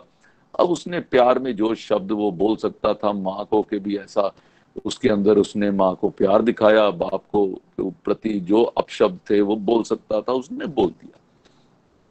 अब दूसरा बेटा आया जो बिजनेसमैन है। अब उसको भी जब यही हुआ कि माँ क्या हुआ है, तो उसने कहा कि अभी ये ऐसे मेरे साथ तुम्हारे फादर ने किया है। कहता अच्छा, मैं अभी पुलिस को बुलाता हूँ, मैं अभी इनको जेल भिजवाता हूँ, अभी मैं इनका दिमाग ठीक करता हूँ, मैं अभी इनकी जो सारी जो मैं इनको पैसे देता हूँ या खर्चे पानी के देता हूँ मैं बंद कर दूंगा, मैं देखूंगा कि ये कैसे अपना निर्वाह करते हैं, उसने ऐसा उल्टा सीधा बोलना शुरू किया। अब तीसरा बेटा आता है। तीसरा बेटा जो जो उस लाइन के अंदर क्या क्या सीखा होता है वो आप सबको मैंने बताया। अब वो बच्चा आता है तो वो कहता है, मामा ये क्या हुआ आपके साथ? तो मामा ने कहा कि ऐसे तुम्हारे पिता ने मेरे साथ किया है। तो वो बेटा कहता है कि मामा कोई गलती तो नहीं लगी आपको? हमारे पिता ऐसा व्यवहार नहीं कर सकते। ये जरूर कोई जो आपको कहीं गलती लगी है, या आपको ये किसी ने बहका दिया है, या ये आप ऐसी चीज कर रहे हैं। ऐसा तो कभी भी नहीं हुआ। मैं अपने पिता के ऊपर ऐसे कैसे शंका कर सकता हूँ? अगर फिर भी कोई आपकी कोई डिफरेंस हुआ है, मैं एक बार पिताजी से बात करने के बाद मैं ये सारी चीज को इसको सॉर्ट आउट करते हैं। ये घर के अंदर ऐसा कभी भी व्यवहार नहीं हो सकता, ऐसा कभी भी किसी दूसरे के साथ वो नहीं कर सकते। मुझे ऐसा पूर्ण विश्वास है। आप इतने अच्छे हैं, हमारे पिताजी इतना अच्छा हमको समझाते हैं। अब अब माँ ने अंदर जाकर पिता को ये समझाया कि अब आप बताइए, ये एजुकेशन नहीं है जो ये बच्चे को ये डिफरेंस दे रही है। ये डिफरेंस ये जो पावर ऑफ डिस्क्रिमिनेशन है, जिसको हिंदी में विवेक कहा जाता है, ये विवेक की शिक्षा कौन देगा? आप किसी वक्त जो आपकी आंख देखती है वो सही नहीं होता, किसी वक्त जो आपने सुना होता है वो भी सही नहीं होता। आपको उसकी गहराई में जाना है। सपोजिंग वही आदमी उनमें से कोई जज बन जाता, और वो जो किसी व्यक्ति के आके इतनी बात सुनने के बाद वो दूसरे को सजा दे दे। अब वो पावर ऑफ डिस्क्रिमिनेशन अगर आपने बच्चे को नहीं सिखाई, घर के अंदर रोज ऐसी चीजें होती हैं। एकदम से जो बच्चा कहीं उबाल खा के माँ बाप को रिएक्ट करता है, कभी बिजनेस में रिएक्ट करता है, कभी दोस्तों से झगड़ा करता है, कभी पड़ोसियों से करता है, उसका कारण क्या है? उसका सिर्फ कारण ये है क्योंकि उसने अपने आप को उस विवेक के अंदर, उस स्ट्रेचेबिलिटी के अंदर, उसके अंदर उसने अपने आप को सोचा ही नहीं है। आज हम लोग ये महसूस करते हैं, ना वैसे स्टूडेंट्स रहे हैं, ना वैसे टीचर्स रहे हैं जो हमारे समय के ऊपर वो होते थे। हमारे को समझाया जाता था, वो कबीर जी का वो दोहा सुनाया जाता था, गुरु गोविंद दोनों खड़े, काके लागू पाए, बलिहारी गुरु आपने, जिन गोविंद दियो मिलाए। जिसका मीनिंग शायद आप कई लोग ना समझ पाए कि गुरु और गोविंद, गुरु और भगवान दोनों खड़े हैं, मैं किसके चरणों को पहले हाथ लगाऊं? तो वो कहते हैं, कबीर जी कहते हैं, बलिहारी भाई कोई माइक ऑन कर रहा है, जरा माइक बंद कर दें। कृपया माइक बंद करें। बलिहारी गुरु आपने, जिन गोविंद दियो मिलाए, कि मैं तो पहले गुरु के चरणों को प्रणाम करूंगा जिसने मुझे मुझे गोविंद को मिला दिया, जिसने मुझे भगवान के दर्शन करा दिए। आज आज क्या हम गुरु को ये सोचना चाहिए कि क्या हम इस सम्मान के हकदार हैं? और स्टूडेंट्स को ये सोचना चाहिए कि हमें अपना ये समर्पण अपने गुरु के भाव में होगा तो तभी हम उनसे ये चीजों को ग्रहण कर पाएंगे। अदरवाइज हम लोग इन चीजों तक वो पहुंच ही नहीं पाते। आज आज क्या हो गया कि हम हर चीज के अंदर एक एक होड़ लगी हुई है कि एक मशीन जैसा बच्चा पैदा कर दिया जाए जो पैसा तो खूब कमाए, लेकिन आप देखेंगे हजारों बच्चे यहाँ देश से बाहर चले गए, विदेश में अपने अच्छे फ्यूचर के लिए चले गए। There is nothing wrong in that. लोग जाते हैं, पढ़ाई करके जाते हैं, लेकिन कईयों ने अपने माँ बाप को दोबारा पूछा ही नहीं। कईयों ने उनका हाल ही नहीं पूछा। कई लोगों ने कहा जी वो माँ बाप बीमार हैं तो उनको पूछने तक नहीं आए। कई लोग तो उनका संस्कार भी हो गया तो उसके उसके बाद भी नहीं आए। किसी की प्रॉपर्टी थी तो माँ बाप को प्रॉपर्टी से बेदखल करके अपने नाम पे प्रॉपर्टी लेने के लिए तो जरूर आए होंगे, लेकिन माँ बाप को जैसे शुरू में माँ बाप ने बच्चों को एक प्रॉपर्टी समझकर पढ़ा दिया, और उसी तरीके से बुढ़ापे में बच्चों ने माँ बाप को एक समझ लिया कि एक प्रॉपर्टी का हिस्सा अपना लिया और माँ बाप को उसमें छोड़ दिया। हमारे घर के अंदर संस्कार कैसे हैं, हम घर में अपने बड़ों के साथ कैसा व्यवहार कर रहे हैं, हम उनको कितना प्यार कितना इज्जत देते हैं, वो वैल्यू, ये सारी हमारी एजुकेशन है। एक व्यक्ति था जो उसके पिताजी घर में थे और छोटा बच्चा भी था। अब पिताजी बूढ़े थे, तो वो क्या करता था, उनके लिए कभी उनका वो रोटी खाते हुए कुछ गिर जाता था, मुंह से गिर जाता था, तो वो उन कभी प्लेट टूट जाती थी, तो उनके लिए डाइनिंग टेबल के बाजू में एक टेबल लगा के रखा हुआ था और लकड़ी के उसने प्लेट और चम्मच रखे हुए थे ताकि बापूजी को उसमें खाना खिलाएं, और वो अगर गिर भी जाए तो टूटे ना। तो वो वहां पे उनको खाना खिलाते थे बापूजी को। अब इनका जो 8-9 साल का बच्चा था, ये सब चीज रोज देखता था। अब बच्चे को समझाया तो जाता था, वैल्यू सिस्टम, एथिक्स, सच बोलना, बड़ों का आज्ञा का पालन करना, सेवा करना, वो सब कुछ सिखाया जाता था। लेकिन आपका आंकलन क्या था कि आपने उसके अंदर क्या किया, कि अपने पिता के साथ कैसा व्यवहार किया। थोड़े दिन बीते तो उसके जो दादाजी थे वो चल बसे। अब चल बसे तो जो उनका वो टेबल चेयर और जो वो प्लेट चम्मच कटोरी था, तो ये छोटा जो लड़का था 10 साल का, वो उसको संभाल के पैक करके अलमारी में रखने लगा। तो उसके पिताजी कहते हैं कि बेटा, ये इसकी क्या जरूरत है, अब दादाजी तो चले गए हैं, अब इसको भी फेंक देते हैं। तो तब वो बच्चा कहता है कि पापा, जब आप बूढ़े होगे तब आपको भी इसी कुर्सी पे बिठाएंगे और यही यही जो प्लेट चम्मच है, इसी के अंदर आपको रोटी खिलाएंगे। अब आप मेरे को बताएं, जो उसको सिखाया गया था वो सीखा बच्चा, जो जो आपने किया वो सीखा। अब आप देखें कि अगर आजकल कई टीचर क्लास में आते हैं, वो खुद फोन के ऊपर वो लगे होते हैं, क्लास में फोन सुन रहे होते हैं, तो आप बच्चे से क्या एक्सपेक्ट करोगे। आप घर जाते हैं, माँ बाप आजकल दोनों काम पे गए होते हैं, 2-2:30 बजे 3 बजे बच्चा जब घर में आता है वापस, वो घर में आता है बच्चा, तो उसको जो खाना खाने के बाद उसको माँ बाप नहीं मिलते हैं घर में, लेकिन उसको उसकी उसकी जगह पे टीवी मिलता है। अब वो टीवी को अपनी माँ और बाप समझता है। अब जो वो बटन दबाता है, जो चैनल के ऊपर आता है, जो चैनल में लोग जो बोल रहे होते हैं, जितने एपिसोड्स वो सीरियल्स आ रहे होते हैं, मुझे तो नहीं ये कभी लगा कि ये ऐसे किसी भी सीरियल के अंदर कोई अच्छी शिक्षा देने वाला कोई सीरियल आता हो। अब वो बच्चा वही चीज देख रहा है और वही चीज को समझ रहा है कि अपने आप में मैं यही चीज को समझूं, यही मेरे लिए धर्म है, यही मैं देख रहा हूं। अब माँ बाप के पास समय नहीं है, उधर बच्चे जो हैं ये चीज सीख रहे हैं, लेकिन जब वो बच्चा बड़ा होएगा वो कहाँ पहुंचेगा। आप देखिए कि पैसे के का प्रभाव हमारे जीवन में इतना बढ़ गया कि वो सारी चीजों की सहूलियत तो दे सकता है, लेकिन वो आपको वर्क एथिक्स नहीं दे सकता।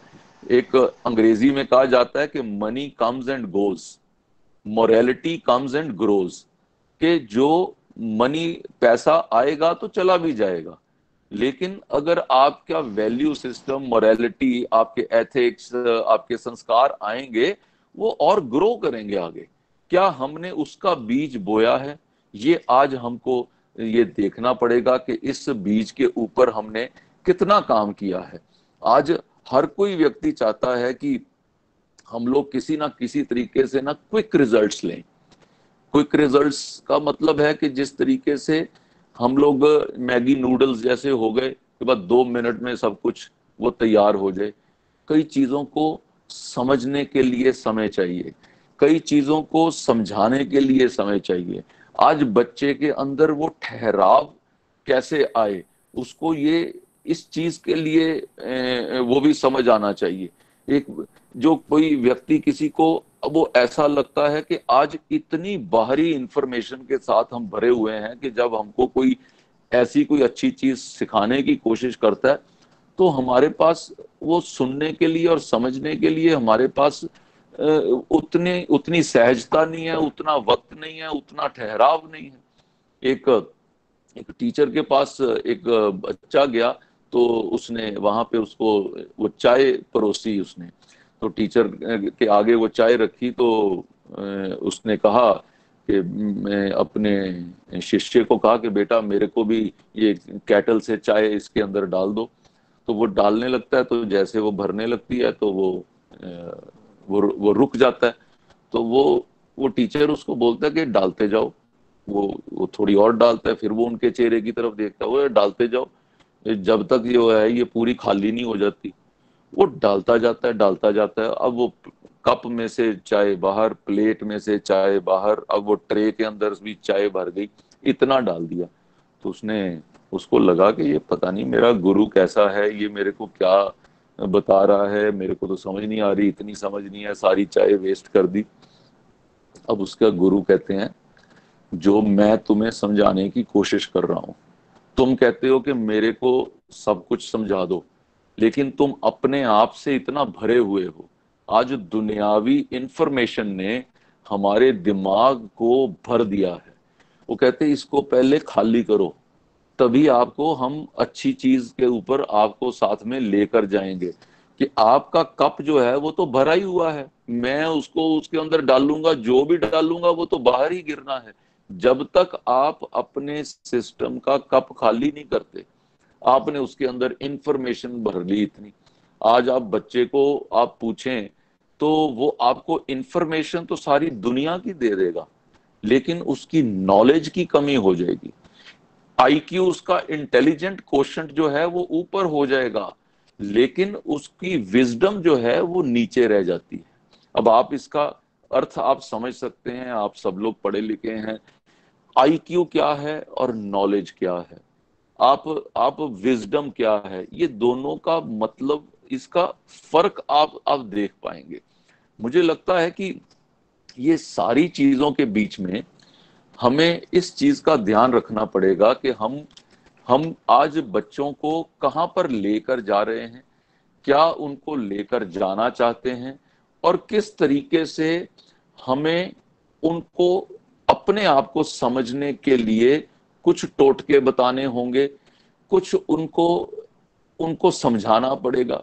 मेरे को एक चीज ध्यान में आती है, हमारे को वो बताया जाता था, जो जैसे घड़ी है, ये आप घड़ी देख रहे हो, हर एक व्यक्ति के हाथ में घड़ी है।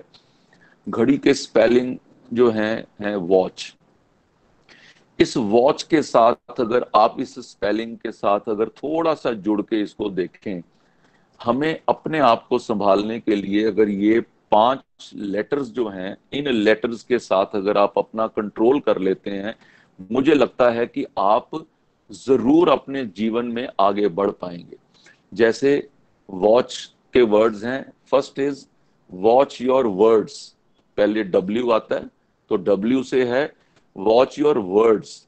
हम क्या बोलते हैं, हमारी बोली कैसी है, हमारी शब्दावली क्या है, हमारा शब्दों का चयन क्या है, हम जब कुछ बोलते हैं दूसरा क्या समझता है, क्या मैं शाउट कर रहा हूं, क्या मेरा वॉल्यूम सही है, क्या मैं मधुर भाषा में बोल रहा हूं मैं।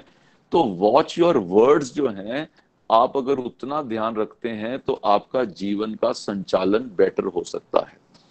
अब क्या है कि वर्ड्स के बाद है ए, डब्ल्यू के बाद है A, watch your words then watch your action. क्योंकि जैसा आप सोचते हैं वैसा आप बोलते हैं और फिर आप वैसा करते हैं।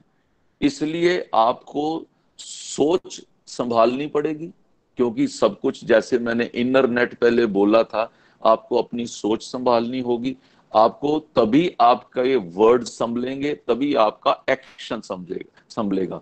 सो watch your words then watch your action. The T is watch your thought, ये थॉट्स का मैंने आपको पहले बताया।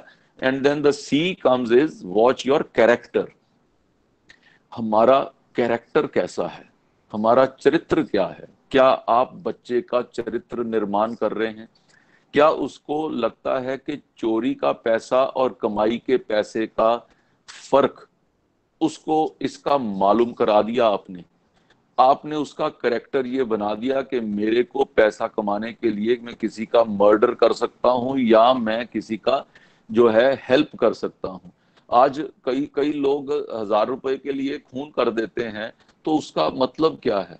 कई लोग यहाँ पर अभी चेन स्नैचिंग के अंदर यहाँ पे एक लड़का पकड़ा गया जो जो पोस्ट ग्रेजुएट था, लेकिन क्या वो पोस्ट ग्रेजुएशन उसकी उस काम के लिए उसको हेल्प कर रही है कि मेरे को संयम नहीं है, मुझे अपना चरित्र निर्माण किया नहीं है? So the last in the watch is H. H is what your heart. कुछ भी है, अपने दिल पर हाथ रखकर जरूर कुछ निर्णय किया करें। आप दिल पर हाथ रखकर अपने भगवान से जुड़ें। आप अपना इनर नेट जो है उसको खोलने का प्रयत्न करें।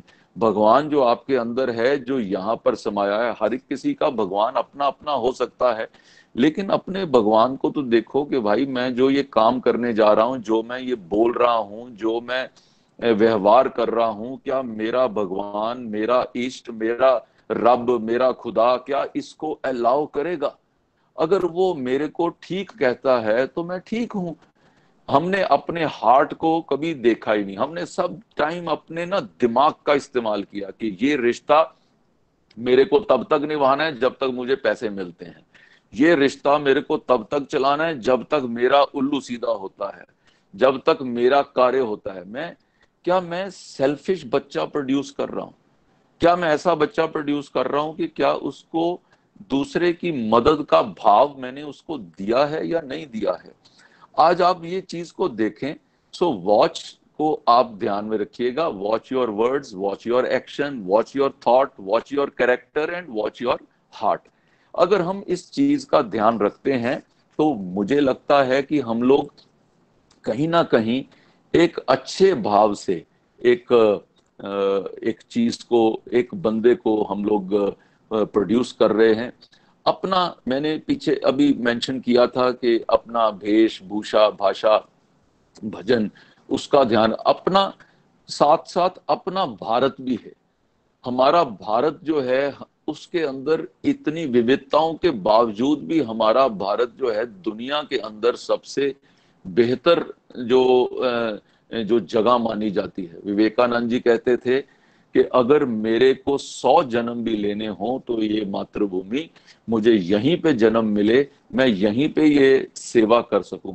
अगर हम अपने जो जो भारत माता के साथ अपने आप को नहीं जोड़ते, अगर हम अपने आप को हम अपने इष्ट के साथ नहीं जोड़ते, मुझे लगता है कि कहीं ना कहीं हम डावाडोल होते हैं। हम अपनी चीज को आगे बढ़ाने के लिए, आपने देखा होगा इंडोनेशिया एक दुनिया का सबसे बड़ा मुस्लिम कंट्री है, जहां सबसे ज्यादा मुस्लिम लोग रहते हैं, लेकिन उनका बाली जो शहर है, उस शहर के अंदर वहां पे भगवान राम के मंदिर हैं। उनकी जो करेंसी है, करेंसी के ऊपर आपने देखोगे कि उस करेंसी के ऊपर भी भगवान जो गणेश जी का उनकी मूर्ति बनी हुई है। आज अगर वो वैसी मूर्ति कहीं हम लोग अपने मंदिर में, अपने कॉलेज में या स्कूल में लगा दें, तो पहले तो हमारे जो ये धर्म के जो ज्ञानी लोग हैं, जो सेकुलर समाज जो हमारा, पहले हमारे ऊपर वो क्वेश्चन मार्क शुरू कर देता है। आज हमें ये सोचना है कि हमें हमें बचपन में गायत्री मंत्र पढ़ाया जाता था, स्कूल में पढ़ाया जाता था, देयर वाज नथिंग रॉन्ग। मेरे पिताजी कहते थे कि हिंदी की उनकी कक्षा के अंदर जो उनका जो तीसरा अध्याय होता था, जो उनका क्लास के अंदर, उसमें उनका भगवत गीता का एक अध्याय उनकी उसकी जो क्लास का जो क्यूरिकुलम होता था उसके अंदर वो सब्जेक्ट होता था।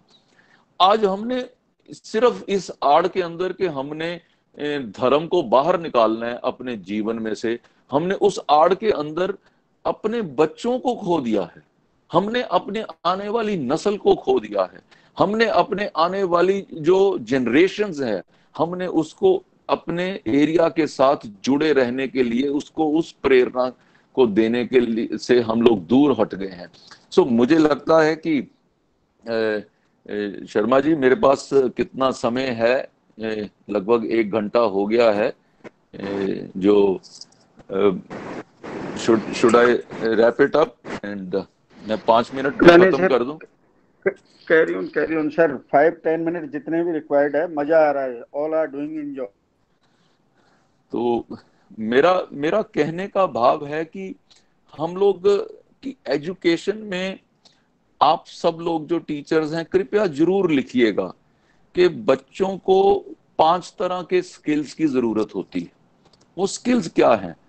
उसके अंदर है सब्जेक्ट स्किल है, जो आप देने में आप सब लोग समर्थ हैं, आप अच्छा दे रहे हैं।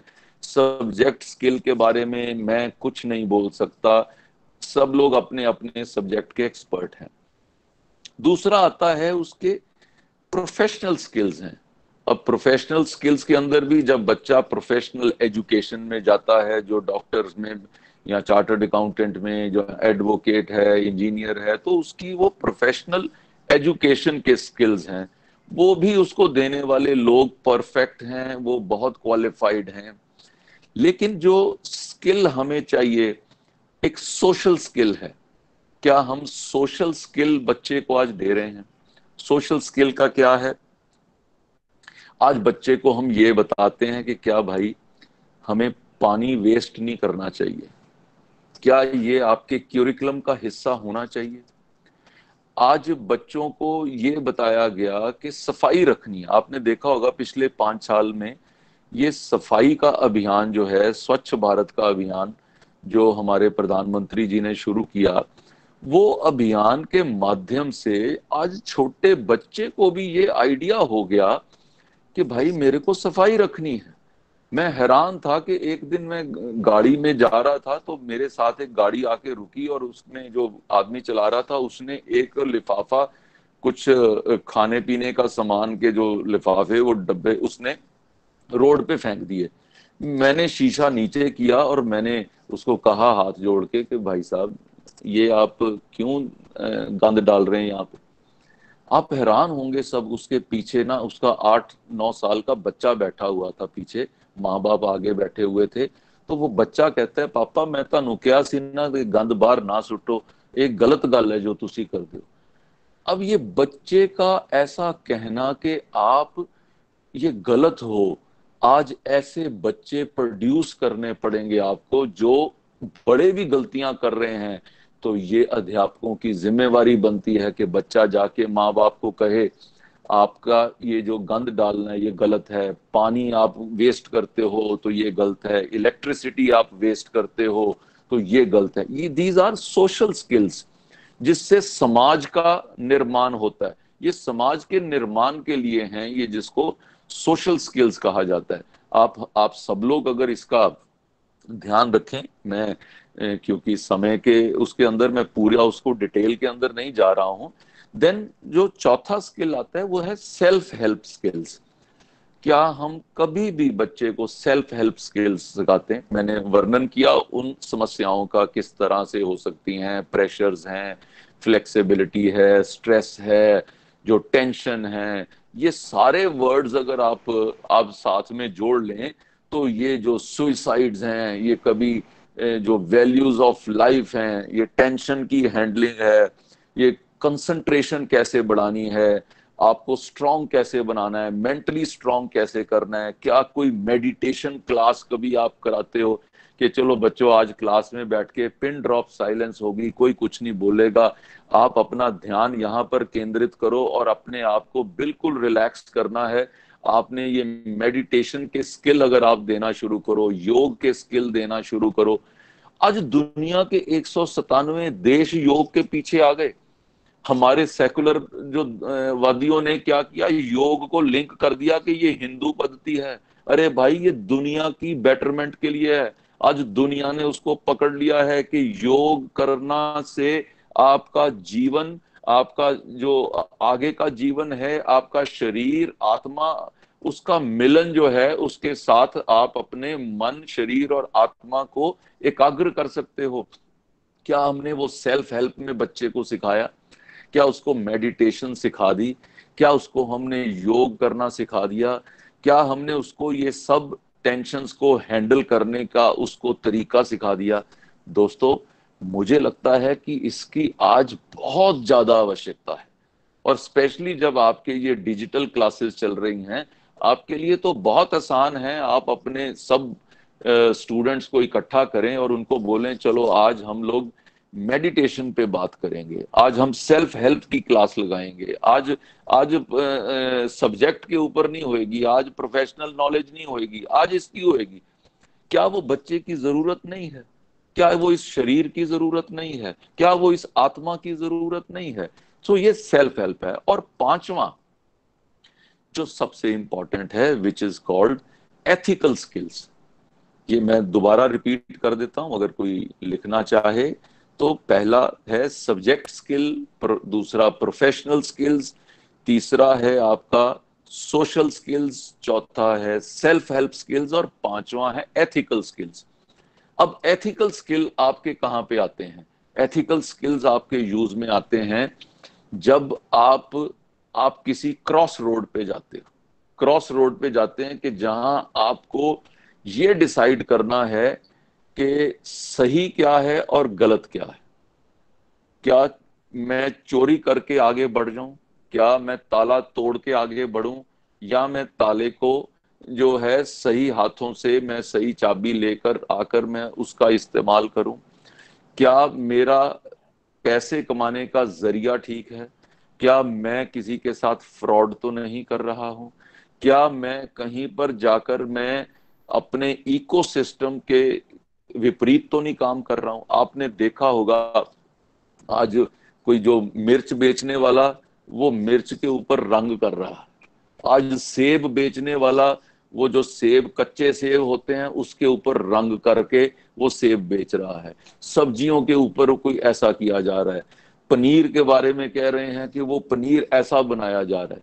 मेरे को बताइए, आप में से या हम में से कई लोग ऐसे होंगे जो ऐसी चीजें खा रहे हैं, लेकिन बना तो कोई रहा है। वो बनाने वाले बच्चे की या जो बड़ा है, आप उसकी एजुकेशन, उसकी क्लास, उसके पीछे अंदर स्टडी करने की तरफ आप जाएंगे तो आप पाएंगे कि कहीं ना कहीं उस व्यक्ति ने अपने साथ या उसको सीखने में कहीं खिलवाड़ किया है। कहीं उस व्यक्ति को सिखाने में कहीं पे माँ ने गड़बड़ की है, कहीं बाप ने गलती करी है, कहीं टीचर ने गलती करी है। आपने एथिक्स उसको दिए ही नहीं है। एक बच्चा था जो जो उसको व्यक्ति था, उसको सजाए मौत हुई, फांसी पे उसको लटकाने लगे। तो फांसी पे लटकाने के से पहले पूछा जाता है भी तुम्हारी क्या अंतिम इच्छा क्या है? उसने कहा कि मैं अपनी माँ से मिलना चाहता हूँ। अब उसको माँ को बुलाया गया कि भी वो तुमसे मिलना चाहता है। माँ उसकी रोती हुई आई कि तुमको फांसी लग रही है, तुम कत्ल के इल्जाम में, और मेरा क्या होगा। वो रो रही है, वो परेशान है, वो उसके आंसू बह रहे हैं, विलाप कर रही है। वो जाकर उसको जो है ऐसे जाकर जफ्फी डालती है। तो जफ्फी डालते डालते जब वो बच्चा जो है वो माँ के कान को कतर देता है अपने दांत के साथ बड़ी जोर से। और माँ की चीख निकलती है और माँ कहती है मैं तुम्हें इतना प्यार करती हूँ और तुमने मेरे को काट दिया। तब वो बच्चा कहता है कि माँ, तुम्हें याद है आज से 10 साल पहले एक बार मैं क्लास में से एक पेंसिल चुरा के लाया था। तो माँ कहती है ले अभी तुम्हें ये बातें याद आ रही हैं? वो कहते नहीं मामा, मैं याद कराना चाहता हूँ कि मैं एक बार पेंसिल चुरा के लाया था तो तुम बहुत खुश हुई थी। तो तुमने कहा था कि आगे से ना क्लास में से ही कुछ ले आया करो, मेरे को ना तेरे को लेके देना पड़े। मैंने फिर पेंसिल चोरी की, शार्पनर चोरी किया, कॉपियां चोरी करी, फिर मैंने वहां से दूसरों के नोट्स चोरी करने शुरू कर दिए। मैंने किताबें भी ऐसे चोरी में ली। धीरे धीरे करते करते चोरी की आदत पड़ गई। फिर लोगों के पर्स चोरी करने लग पड़ा। फिर घरों में चोरियां शुरू हो गई। वो चोरी करते करते ये घर के अंदर जब मैं चोरी करने गया था तो वहां पे जो अपने आप वो व्यक्ति जब आ गया तो मेरा उसके साथ थोड़ा लड़ाई हुई। तो उस लड़ाई में उसका कत्ल मेरे हाथ से हो गया। तो मैं सोचता हूं कि मेरे इस कत्ल के पीछे मेरे वो पहले दिन की वो पेंसिल की चोरी है जो उसके पीछे है। मैं आप सबसे पूछना चाहता हूं कि आपने अपने आप में, अपने घर में किस तरीके की चीज को हम लोग बच्चे को प्रमोट करते हैं? आप जिस चीज को प्रमोट करेंगे वो प्रमोशन उसी चीज में आगे बच्चा उसको मल्टीप्लाई करेगा। तो मेरी आप सबसे प्रार्थना है, ये देश हमारा सबका है, ये समाज हमारा है, हम सब इसके अभिन्न अंग हैं। अगर एक भी अंग गलत होता है, आप देखिए, अगर मेरे को इस जगह पर भी दर्द होती है तो वो दर्द का एहसास यहां तक जाता है, सारा शरीर तड़पता है। आप देखिए, जब समाज में एक व्यक्ति गलत होता है या वो गलती करता है, हम कभी बार अखबार पढ़ते हैं कि बेटे ने बाप का कत्ल कर दिया जमीन के लिए, बाप ने जो है भाई का कत्ल कर दिया, भाई ने जो दूसरे बुजुर्गों को, चाचे का कत्ल कर दिया। आप देखिए कि हम किस तरह के समाज के अंदर जा रहे हैं। और अगर ये कहा जाए जब कि समाज सारा एक व्यक्ति का ही एक शरीर के मुताबिक है, तो क्या उस समाज का दर्द हम महसूस करते हैं? एज अ टीचर कम्युनिटी क्या हम ये दर्द महसूस करते हैं? क्या आपकी क्लास से पास किया हुआ बच्चा गलत दिशा में अगर जाता है तो उसके लिए आप सब लोग अपने आप को रिस्पॉन्सिबल महसूस करते हैं, तो कृपया वैल्यू बेस्ड एजुकेशन की तरफ ध्यान दें। वैल्यू बेस्ड एजुकेशन आपको एक सही दिशा में एक बच्चे का पूरी तरह से निर्माण करने की तरफ आपको आगे बढ़ाएगी। मेरे को कहने को अभी मैं और 1 घंटा आगे बोल सकता हूं, लगभग 1.25 घंटे तक मैं पीछे बोल रहा हूं। मुझे लगता है कि एक बहुत अच्छा मौका डॉक्टर NR शर्मा जी ने मेरे को दिया, और शहीद उधम सिंह पंजाब यूनिवर्सिटी के जो कॉन्स्टिट्यूएंट कॉलेज हैं, गुरु हर सहाय से आपने मेरे को मौका दिया आप सबसे बात करने का। मेरे कई दोस्त भी शायद इसके अंदर लॉग इन किए हुए हैं, लेकिन सबको मैं इतना कहूंगा कि मन की आंखें खोलिए, और ये ना हो कि हम पैसे की दौड़ के पीछे अपने भविष्य को हम लोग खराब कर लें। इतनी मैं आप सबसे प्रार्थना करता हुआ अपनी बात को यहीं पर विश्राम देता हूं, और सबका मैं आभार व्यक्त करता हूं जिन्होंने ये पूरा समय मुझे सुना और समझा और इसका सही उपयोग करें, ऐसी मैं आपको प्रार्थना करता हूं। धन्यवाद। जय हिंद। थैंक यू सर, बहुत बहुत धन्यवाद सर, आपने जो अमूल्य प्रचार दिए सर। सर आज गूगल मीट की जो लिमिट थी सर उसकी 250 है, इससे आगे सर नंबर और भी बढ़ जाते, लेकिन इसकी जो सर संख्या अभी 250 ही है। तो थैंक यू सर। किसी भी श्रोते ने जब भी कुछ सवाल पूछना है तो सर से पूछ सकता है। इस विषय पर किसी भी श्रोते ने यदि कोई सवाल पूछना है तो पूछ सकता है।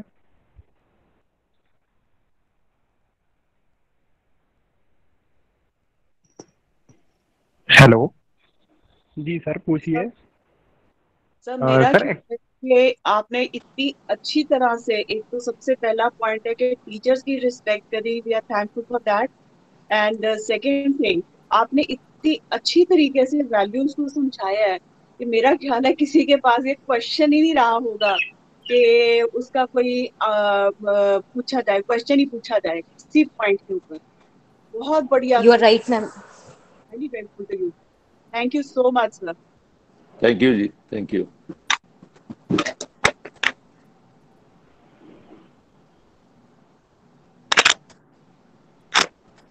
और किसी ने पूछना है तो? हेलो हाँ जी सर बोलिए। Sir I am Ranjit. Sir मेरा एक सवाल है। हाँ जी रंजीत जी। सर अगर परसेंटेज मान लो घट अपन आउंदी है पेपरां तो ਤੇ ਸਰ ਮਤਲਬ ਉਹਦਾ ਪੈਰੈਂਟਸ ਫਿਰ ਕਹਿੰਦੇ ਆ ਬੇਟਾ ਤੁਹਾਡੇ ਨੰਬਰ ਕਿਉਂ ਘੱਟ ਆਏ ਆ, ਤਾਂ ਸਰ ਇਹਦੇ ਬਾਰੇ ਕੁਝ?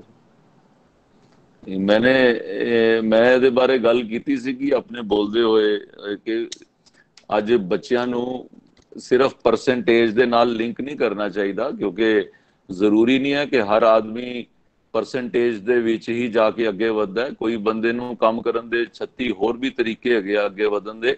ਜਿੰਨਾ ਤੁਸੀਂ ਅੱਛਾ ਤਰੀਕੇ ਦੇ ਨਾਲ ਪੜ੍ਹ ਕੇ ਆਪਣੇ ਮਾਰਕਸ ਲਿਆ ਸਕਦੇ ਹੋ ਉਹਨੇ ਲਿਆਓ।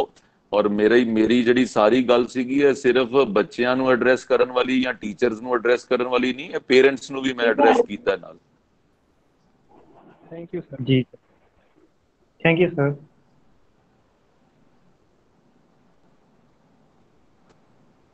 और किसी ने सर सवाल, किसी श्रोते ने सवाल पूछना हो तो पूछ सकता है। इसके साथ ही सभी अध्यापक साथी और शोधार्थियों का बहुत बहुत धन्यवाद। थैंक यू जी, आपका भी बहुत बहुत धन्यवाद सर। आप सबका धन्यवाद जिन्होंने मेरे को इतने समय तक टॉलरेट कर लिया। हेलो। नहीं सर आपके तो जी मैम बोलिए। हाँ जी सर, मैं कहना चाहती हूँ कि सर ने जो आज इन्फॉर्मेशन हमें दी है रियली वेरी यूजफुल। अगर आज हम अपने समाज को अच्छा बनाना चाहते हैं तो जो सर ने एक एक बात और एक एक जो लफ्ज था, अगर उसको हम अपना लेते हैं तो रियली हम पुराने भारत में आ जाएंगे। ये ज़रूरी है। और सर की जो एग्जांपल्स दी हैं हमने कोट कर ली हैं, हम अपने बच्चों में ज़रूर ये चीज़ें उन तक पहुँचाएंगे। बहुत ही यूजफुल आज का लेक्चर रहा। Thank you so much sir. Thank you Manju ji, आपका धन्यवाद। आप जरूर इसको आगे बढ़ाएं और हमारे साथ आप जुड़े रहिएगा। हाँ जी। हमारा जो सन रेज के नाम से हम लोग हर रविवार को एक कहानी सुनाते हैं। सन रेज का चैनल है हमारा यूट्यूब पे, तो आप उसमें मैं और मेरी वाइफ हम लोग दोनों मिलके एक इंस्पिरेशनल कहानी सुनाते हैं हर रविवार को।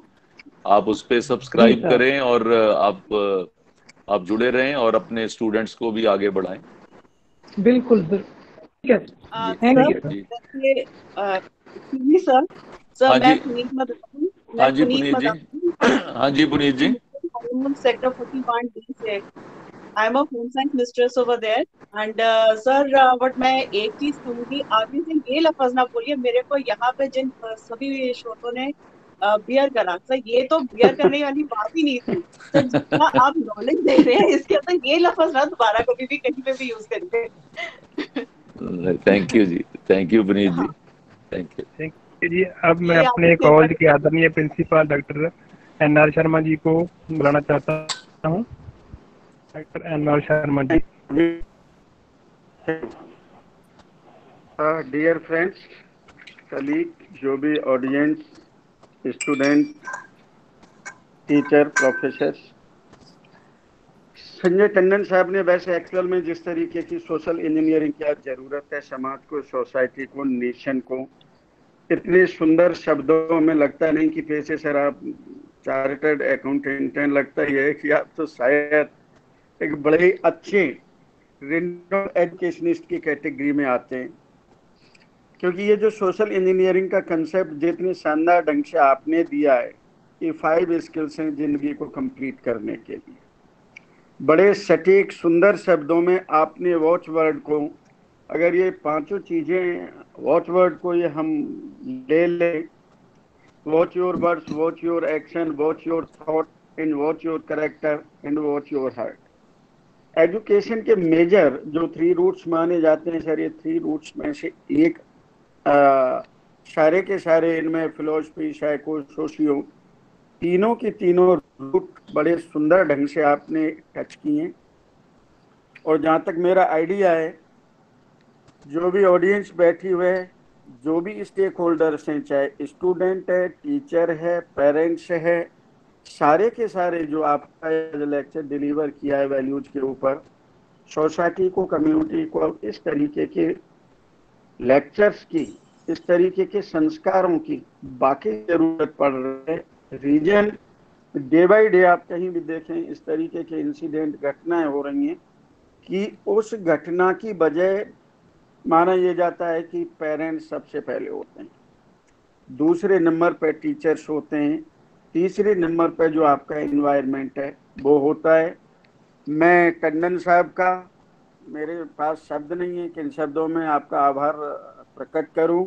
आपने अपने बड़े ही बिजी और इम्पोर्टेंट शेड्यूल में से समय निकाला और लगभग हमारे साथ में पिछले 1.5-2 घंटे थे। सारे स्टूडेंट को, टीचर को, सारे लगभग यूपी से भी जुड़े हुए हैं, हरियाणा से भी जुड़े हुए हैं, राजस्थान से भी जुड़े हुए हैं।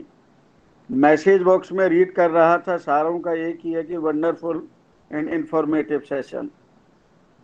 आपका टंडन साहब तहे दिल से शुक्रिया, thank you very much sir. आगे भी इसी तरीके से कराते रहेंगे, मिलेंगे। बहुत बहुत शुक्रिया, thank you for everybody, thank you sir. धन्यवाद। Thank you, Sanjay sir. Thank you so much. Thank you ji, thank